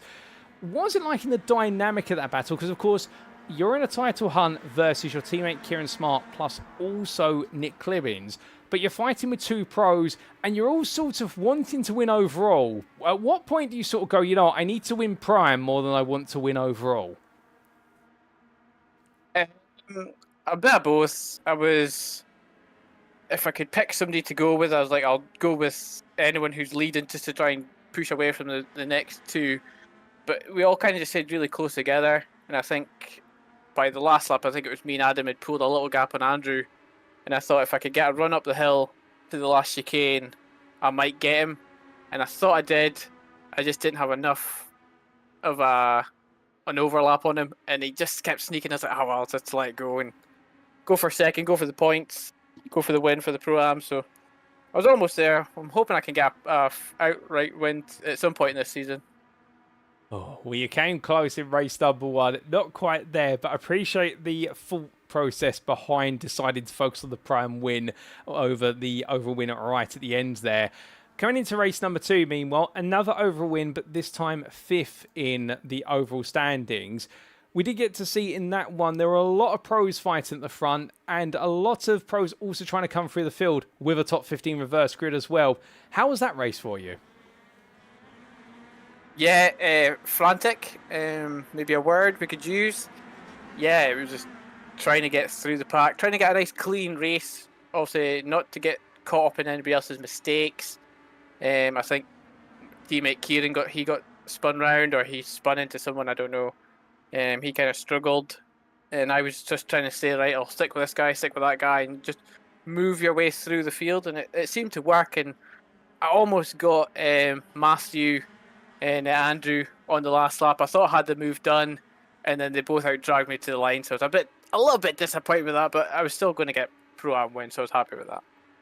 Oh, indeed. It was a brilliant drag race to the line between the 3 of you. A photo finish. I think the 3 of you were separated. In fact, I can double-check the statistics here, how close it was between you, but I think it was less than 200ths at the line between all 3 cars. Can we get that result back? Well, whilst we are doing that, I mean, that was race number 2, and how brilliant it was. In fact, I think I've got the number coming up here, and it was... Yes, but to the line, it was 200s between yourself, Andrew Pye, and Matthew Sheraton for third place overall. I mean, it's as tight as that. I bet you're almost pushing your sim racing chair along at that point and saying, give me a little bit more. Yeah, I was doing the whole tuck and trying to push forward in the seat to try and get there, yeah. Oh, the old way of doing it. Well, a brilliant end to race number 2. Not quite the way you wanted it to go, but still a great result. And then race number 3, whole reverse grid, coming through from the back of the field, starting in not 20th place. You would have started in 18th place, and very quickly starting to pick your way through. I can imagine by about 4 or 5 laps in, the fact you're already inside the top 10, you must have thought to yourself, this race is going really well. Yeah. Oh my god, yeah. I was just like, to be fair, I didn't actually know where I was, and then I could spot teammate Kieran. Like, I was like, oh, I must be quite far up. So I looked down at the relative, and I was like, oh, I'm actually in the top 10. I'm actually going to... And then just trying to help folk and push folks through, and I had a wee bit of contact with folk in that race. But that's what's going to happen in race. Everybody's going to go for it. Oh, 100%. And speaking of contact, there was that unfortunate moment between yourself and I believe it was Alan McCain coming into turn 2. I think both of you went on the brakes, and in the end, Alan being on the outside got ejected to the grass there. Just your thoughts on that one? Yeah, I think it's a bit of 50-50. I think we both were aiming for the same part of the circuit, and it's just a racing incident. It's just a bit of collision, I think. Well, that's absolutely fair. I'd appreciate your thoughts on that one. And over the remainder of the distance, of course, it meant the 3-way fight for second place in Prime suddenly became a 2-way fight between yourself and your teammate. Now, of course, the Prime Championship dynamic's interesting because the 2 big names at the top are Nick Clearance, who took the race 3 win, and your teammate Kieran, who's quite close to him. You've always been about 20 to 30 points behind, but I can imagine now it must be becoming a bit more of a reality that you're the 3rd man in that championship, given the way the results are going.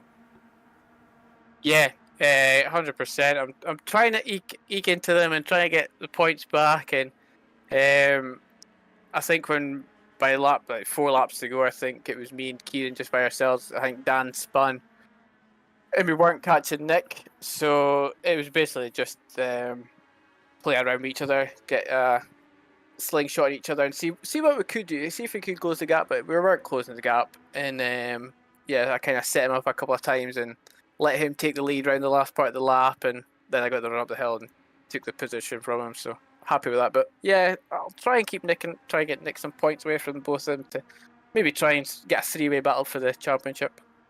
I would definitely love to see that. And with rounds running low as well, I can imagine now that the focus is going to be on every point makes the difference. And speaking of which, more points to come in a week's time because we do head to none other than the Donington Park circuit. How are you feeling for a trip to the beating heart of British motorsport? Yeah, that should be good fun, I think. We'll definitely be going for hopefully more wins there, maybe. Or maybe not. Might just keep picking points up here and there. So we'll wait and see.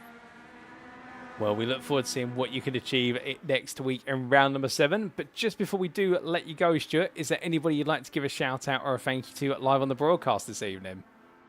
I'd like to give you guys a massive shout out for tonight.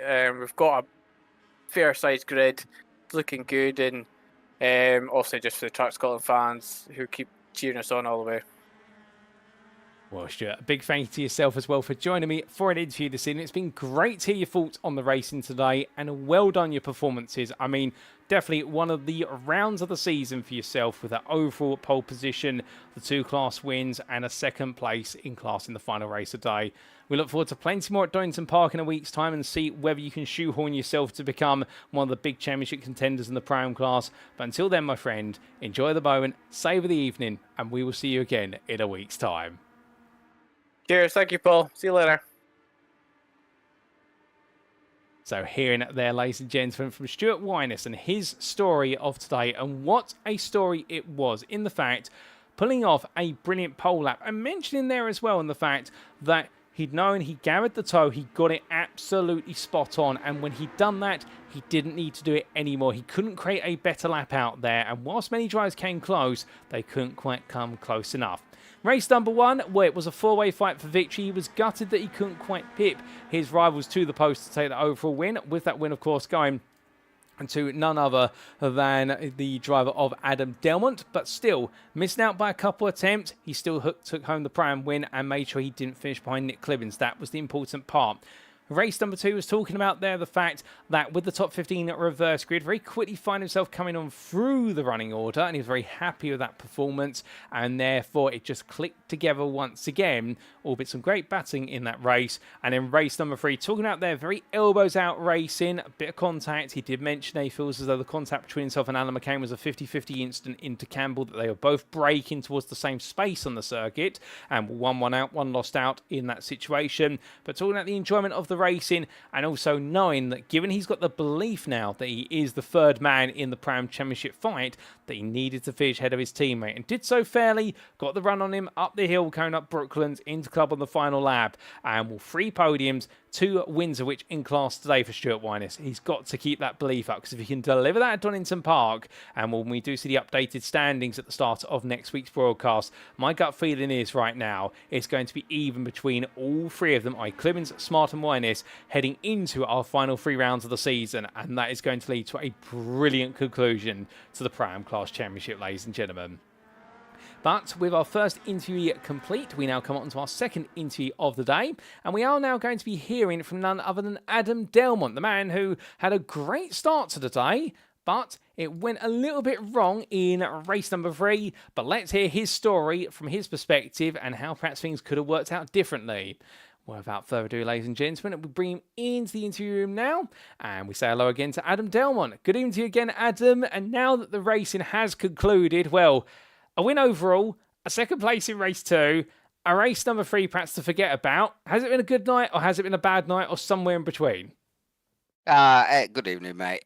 Somewhere in between. Obviously a bit disappointing in race through, but not even the fact of, you know, somebody setting off and having nowhere to go. It was just I were on my own after lap 3, mate. So it was just, you know, I could hear everybody else having fun racing, and it was a bit like, just not lapping here. Oh dear. Well, not quite the race 3 you wanted. A bit of a lonely one, as we do see a bit of lonely footage of your car out there. But let's turn it around to some positives. Let's talk about qualifying. Second place, the closest to what was achieved by the man we just spoke to, Stuart Winus. I mean, 300 between the two of you. He mentioned that he nailed the slipstream on his lap. Was that the difference, do you feel?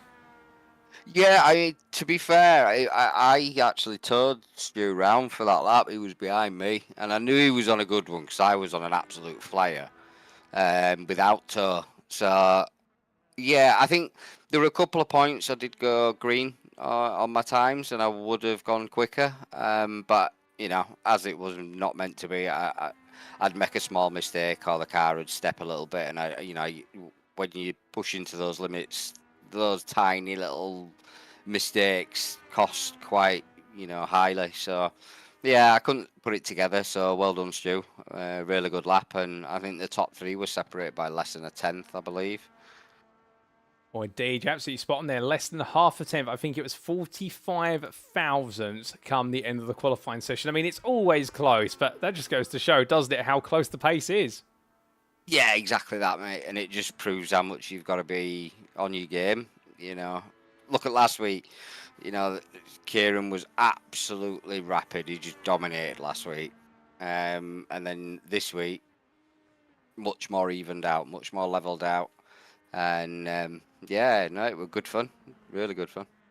Well, from fantastic fun in qualifying, now into race number 1. A 4-way fight between yourself, Stuart Winus, and also we did see Nick Clemens getting involved there. And I believe Andrew Pike. It was so close between you all. But in the end, only one of you could win, and it was you. Just take us through that dynamic, because you're focused on the overall win. You've got 2 Prams who want the win off of you, and they also want their win. And then just also mixed in the pack as well is just Andrew Pike, who's just trying to get involved. Yeah, well, from an early onset, I think us 4, we started to make a bit of a break. I don't know if something happened behind us which created a gap or whatnot, but once it was, we'd segregated ourselves to us 4, we weren't really fighting that much throughout the race. So, like, if I was leading on that back straight, I wouldn't try to defend. I'd just stay left. You knew all 3 of them were going to just train past you anyway. Lift early, follow them through the chicane, because you knew the next lap round from the back, by the end of the chicane again, you'd be the one back in front. So it was just a case of hop, skip and a jump, and start trying to work out where you want to be, because you're always trying to search for the best position for that final lap. So, you know, do you want to be second? Do you want to be third? Do you want to be in fourth? And I managed. I made sure I wasn't leading, and then it got a bit close for comfort. Me and Stuart, I was like, he's gonna have me here, and then I did say in the earlier interview I'd send it if it was appropriate. So I sent it, and at one point thought I might have sent it a bit too far when the rear was stepping, but managed to get it back under, and just snuck that cheeky race 1 win. Oh, indeed. It was a cheeky send, but you got it done, and that's the important part. So an important win. And in race number 2, of course, we did have a top 15 at reverse grid. Second on the road after a brilliant race. I mean, carving your way through the field's always fun. We always love to see you making your way through. But something tells me perhaps you're just a little bit gutted that Jamie was the man to beat you to the post. Now, do you know what? Fair play. He can have a win now and again. Just only now and again, though. To be honest, I actually felt really confident for race 2 for another win. I felt like I had some really, really good pace in race 2, and I'd clawed them in, and felt like I had the pace on them enough to. I think I may have been able. Because on a couple of times I'd gap them by half a second, 6/10 coming onto that back straight, and it's enoughies that so that you can still take a relatively decent line into the chicane without being under threat. So, last quarter of the race, I just had it in my mind, just try and monitor that gap and get the gap when I need it.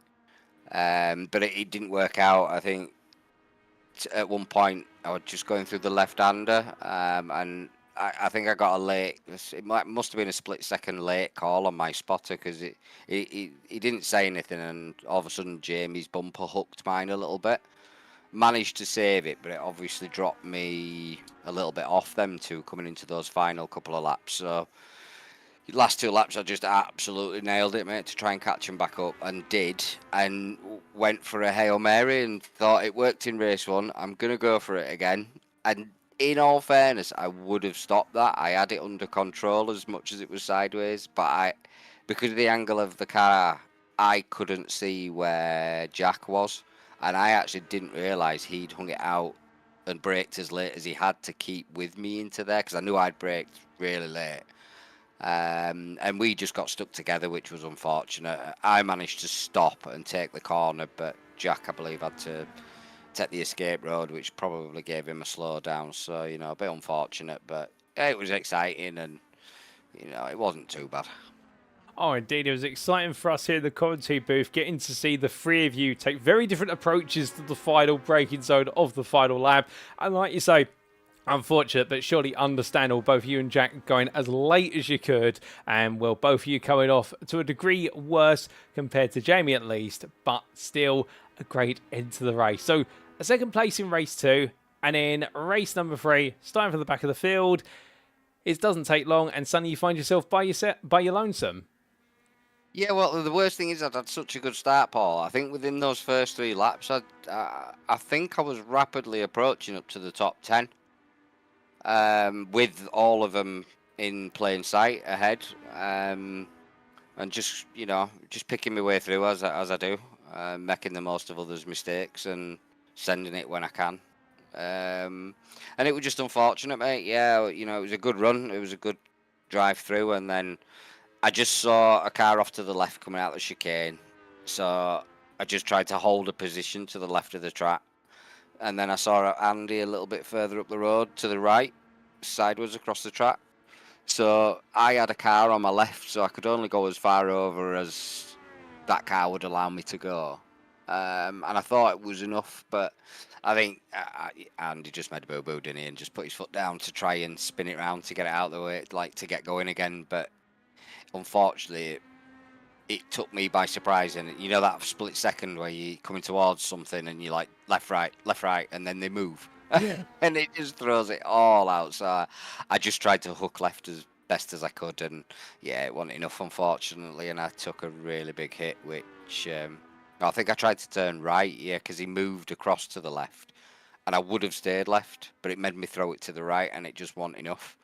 So yeah, that gave me substantial damage. So, and obviously you just passed the pit lane entry, so I had to do a full lap with a really broken, heavily damaged car. And then, yeah, just came back out, mate, and then it was pretty solitary from then. And then towards the end, I did manage to pass one or two of the cars from the rear from things going on with them. But, yeah, I was just more gutted I didn't have anybody to fight with. It sounded like it was a lot of fun up front. Oh, indeed. A lot of fun up front, but unfortunately fun that you weren't able to take part in for race number 3. But still, credit where it's due. You got it on home in the end, and you made up some places along the way. It's a bit of a down end to the day compared to races 1 and 2, but still, some big points gained. And three rounds remain now as our championship leader. I mean, you must be feeling pretty positive heading towards Donington Park. Yeah, I am, mate, and Donington's always a good track for me. Yeah, I think, 3 rounds left. I think as long as I'm pretty sensible and don't do anything too outrageous, I should, be able to just cruise it to the end. Obviously, that's not my style. I'll be going for as many wins as I can. However, if it proves that it could be too risky, I may need to know when to just maybe lift out and, preserve the lead and keep the gap small, what people make up on me. Really, just, it's either beat them or make the gap as small as it can be. I think that's the ethos moving forward, mate. Oh, indeed. Appreciate you being candid about the ethos, and we look forward to seeing you apply it in the rounds that do remain. But Adam, just before we do let you go, is there anybody you'd like to give a shout out or a thank you to live on the broadcast this evening? Yes, mate, as always, yourself for the fantastic broadcasts, Jamie and all the admin and everybody in the background, the drivers and my teammate Louis. He unfortunately had a bit of a rough night tonight, bless him. He's been really busy and stuff, so he's not been able to race as much these last couple of weeks, and I think it showed tonight. He was a bit rusty. And yeah, NXTGEN Green and all our associated sponsors as well. Well, Adam, it's been an absolute pleasure to have you join me in the interview room this evening, and commiserations to Lewis for having a bit of a difficult day, but hopefully we get to see him bounce back stronger in the weeks that are still to come. With that, thank you for joining me in the interview room this evening. It's been a pleasure to talk to you about some great results, particularly that race 1 win and that battle for second all the way to the end of race number 2. More to come at Donington Park, no doubt about it. We'll see you there, but until then, my friend, have a lovely rest of your evening. And you, buddy. Take care, Paul.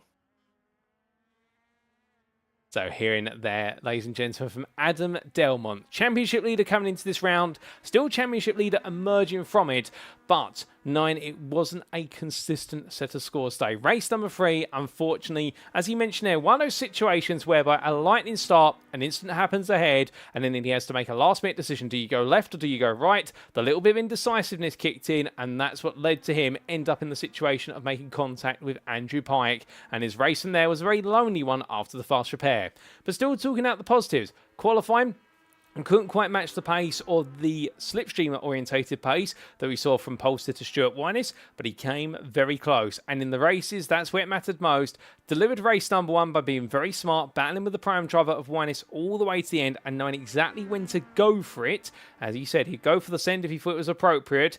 In race number 2, trying to do the same on Jamie Dory, only to find that he had another arrival in the form of Jack Pitters who tried to do the same, albeit from outside to inside, coming into the club chicane. So the two made the contact, and it meant in the end, neither of them got the win. Instead, it went the way of Jamie Dory. And in race number 3, well, that was consigned to history. But feeling positive, looking ahead to Donington Park, and already starting to think about the bigger picture and the points here. A bit of a different approach from Adam Delmont. We normally know that he's a driver who's more focused on delivering round after round and securing those wins, but he's definitely thinking about the points there, and he knows he's not too far away from bringing home that championship crown, and a championship crown that he'll be very happy to have, because as we always like to refer to him, particularly in the NXTCC, the champion without a championship title, because he's definitely got all the pace and all the credentials to be a champion, but it normally escapes him in the NXTCC. But surely in the Legends, it won't, or will it? Well, he's got 3 rounds to try and prove it won't escape him, and we'll see more of that at Donington Park.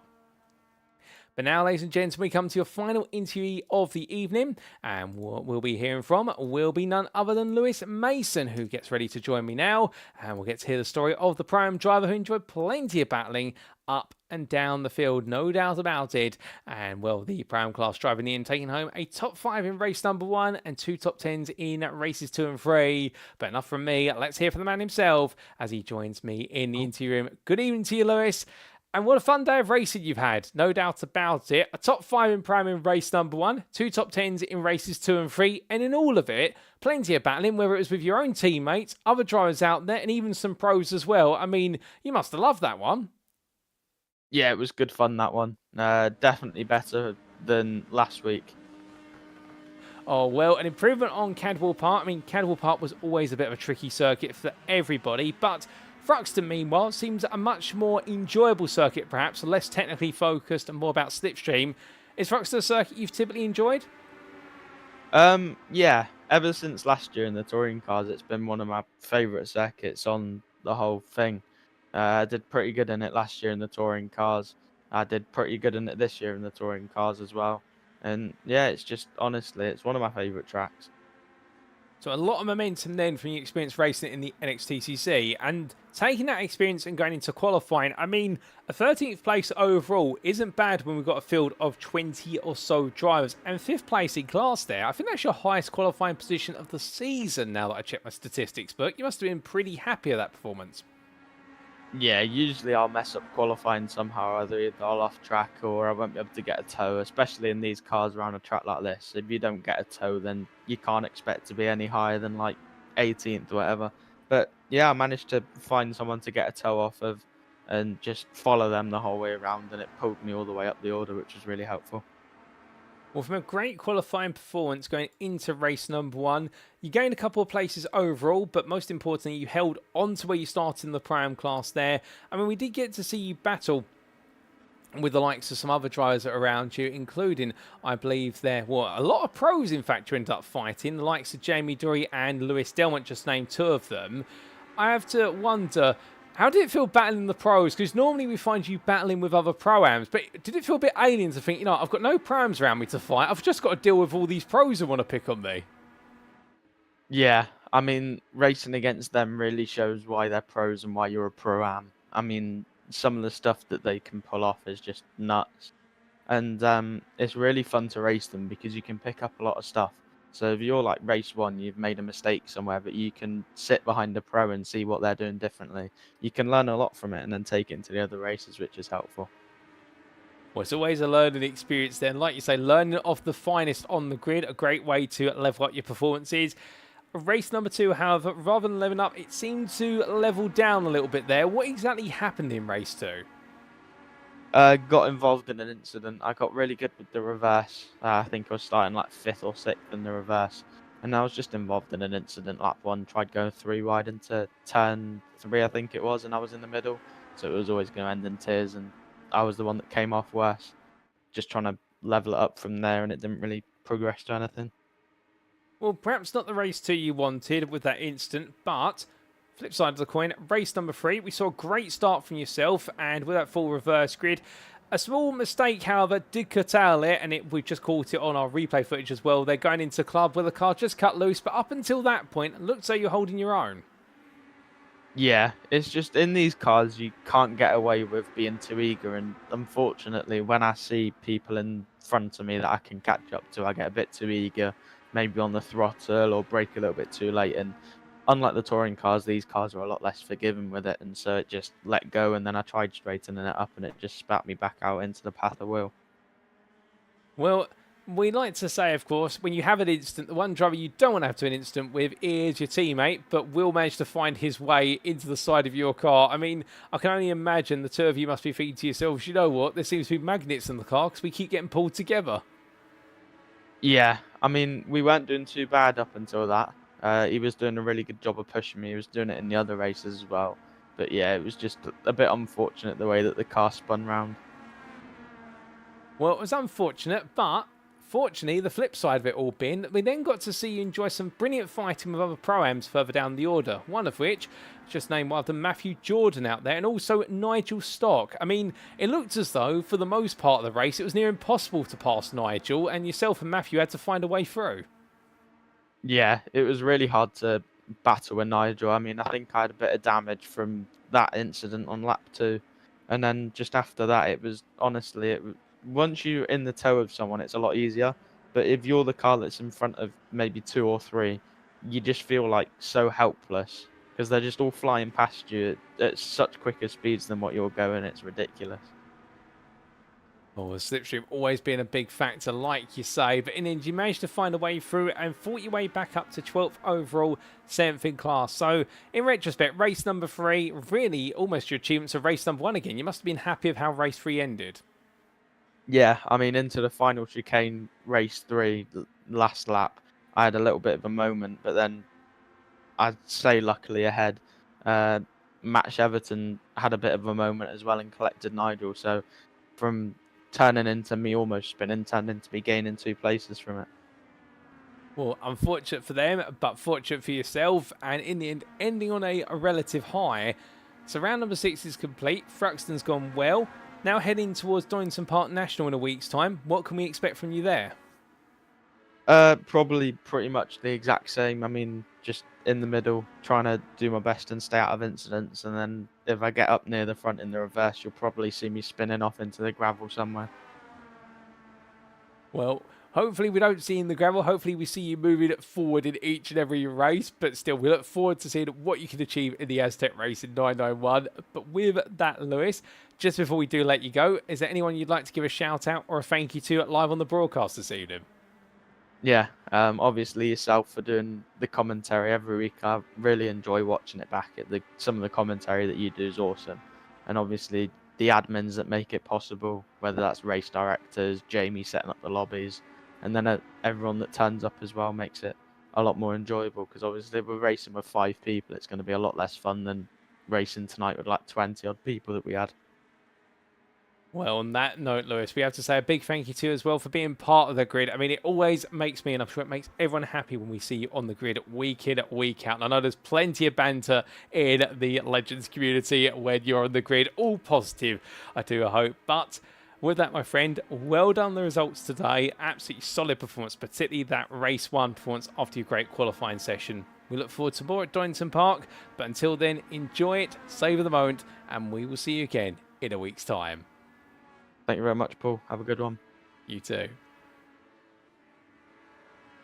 So here and there, ladies and gentlemen, from a very happy Lewis Mason for Aztec Racing, and well, proud there what he's able to achieve in qualifying, mentioning about everything hooking up, normally struggles with qualifying, but found a way to get things right today, and well, it showed. And in race number 1, and didn't gain any places in class, but moved forward overall, enjoyed some good exchanges out there, particularly with pro drivers around him, and really got to build upon their experience and mention the fact that when you battle with pros, you get to see what they do differently, and that's why they are pros compared to pro-ams, because they are the fastest drivers out there. They know the lines, they know the technique in driving these Legends cars.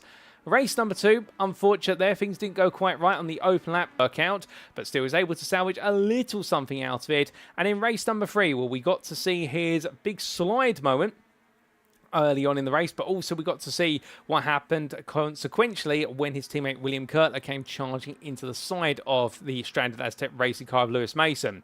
From then on, it was all about recovery, and he did put on a brilliant recovery drive there and battling with the likes of Duncan Mariah and also their Matthew Jordan, albeit finishing behind both of them at the end, but finding the way to clear Nigel Stock as a result of Nigel Stock coming into a bit of an incident right at the end of the race. But all for it all, Lewis Mason not giving up, and that's what we love about his racing style, is the fact he's always willing to learn and give it his all. He may not be the fastest out there, but he's definitely chucking himself at it week in, week out, and the improvements are noticeable. And I suspect at Donington Park, whilst he has played down his expectations, perhaps understandably so, I reckon all he needs is one good run of fortune, and could we see him perhaps even achieve his first podium in the Pro-Am class in some time? Well, we'll have to wait and see, ladies and gentlemen. But with that, that brings our interviews to a close, and we'd like to say a big thank you to all 3 of our interviewees this evening. It's so great when we have an interview with our drivers, and we got to hear from 2 of our Pro-Am class drivers there and 1 of our pros. Firstly, it was the Pro-Am of Stuart Wyniss for Track Scotland, with his double victory in class there and triplet of podiums. Well done to him, and plus, of course, his overall pole position in the qualifying session. We then heard from your Pro class leader, Adam Delmont for NXTGEN Green, and what a day he's had today, and a big thank you to him for joining me in the interview. He definitely enjoyed himself out there, no doubt about it. And then we subsequently got to hear from Lewis Mason, last of our interviews from the Pro-Am class, and the Aztec Racing driver there, enjoying himself out of the circuit week in, week out. And Thruxton here today being no exception, really liking the flow of the circuit, and it showed. Big thank you to them for their interviews, and well done to all of them on their performances. But with that, ladies and gentlemen, it's now time for us to wrap up. Thank you very much for watching, and if you have enjoyed today's show, and perhaps you're sat there right now wanting to be on the grid, or just wanted to know more about the NXTGEN Racing community, well, with regards to this Legends series, sign-ups are still open. Indeed, this grid is entirely open all the way to the season finale, if you do fancy running in the Legends machines out there. And all you've got to do to become part of the NXTGEN Racing community is either firstly go to our website, and that's at nextgenracing.co.uk, that website on screen now, as you can see it there, the home of clean and fair sim racing for all. And as we make a way for another year of fantastic sim racing here at NXTGEN Racing, there's never been a better time to be on the grid. And if you go to our website, you can find out all the information behind us as a community and how you can become part of the community, our ongoing and upcoming series as well. There's plenty of information on there, including how you can get to the beating heart of the community that is our official Discord. But if you don't want to go to our website, perhaps you're more of a social media person, we do recommend you join our official Facebook group. That's at facebook.com/groups/NXTGEN Racing. Well, there you can find out a little bit more about the guys and girls behind the scenes who make up NXTGEN Racing, including what they do not just on the virtual circuit, but also the real-life racing circuit, where a number of our staff members being track marshals, if not real-life racing drivers. We'd also like to take a moment to say a big thank you to our sponsors, without whom this would not be possible. That includes Power Maxed, Next Level Racing, Mark Sykes Designs, Joyce Design, Douglas Motorsport, Sam Cases UK, Falconer PC Builds and Support, Benji Sim Photos, and last but not least, of course, our title sponsor for our series for 2025, Doble Motorcycles. And if you're looking to get your hands on your next 2-wheeled motorcycling machine or your 4-wheeled ATV and have it powered by the power of dreams, then look no further than the UK's leading Honda motorcycle dealer and specialist. That is, of course, Doble Motorcycles. And if you want to find out more about them, do head to their website, and that is doble.co.uk, to put yourself in pole position to receive some of the finest customer service that you will get in the UK. That web address again, doble.co.uk. But with that, ladies and gentlemen, attention now turns to a week's time, and with it in round number 7, we will conclude our summer triple header. We head to Donington Park, the beating heart of motorsport in the United Kingdom, right at East Midlands Airport. But who will be taking off with only 2 rounds to go after Donington Park? Well, in the overall Drivers' Championship, it seems Adam Delmont is still in control, even though he's nursing some points lost over the last couple of rounds. And in the Pro-Am class, it's Nick Clewins versus Kieran Sharp and Stuart Wyniss. It could be any of the 3. And on Tuesday, the 22nd of July, 2025, will we get any certainty as to who might be the leading favourite in that trio, and whether Adam Delmont can start to close down the overall Drivers' Championship? Well, for all that and more, you'll have to catch it in a week's time. But until then, we've been NXTGEN Racing. I've been your host and commentator, Paul Walsh, also known as TX141 or Britain a Spit, depending on what media you follow me on. And until next time, ladies and gentlemen, remember to stay safe, stay well, stay smiling, and most importantly, like our drivers, remember to stay on track. Good night. Thank you for tuning in. Until next time, that's all from us here at NXTGEN Racing, the home of clean and fair sim racing for all.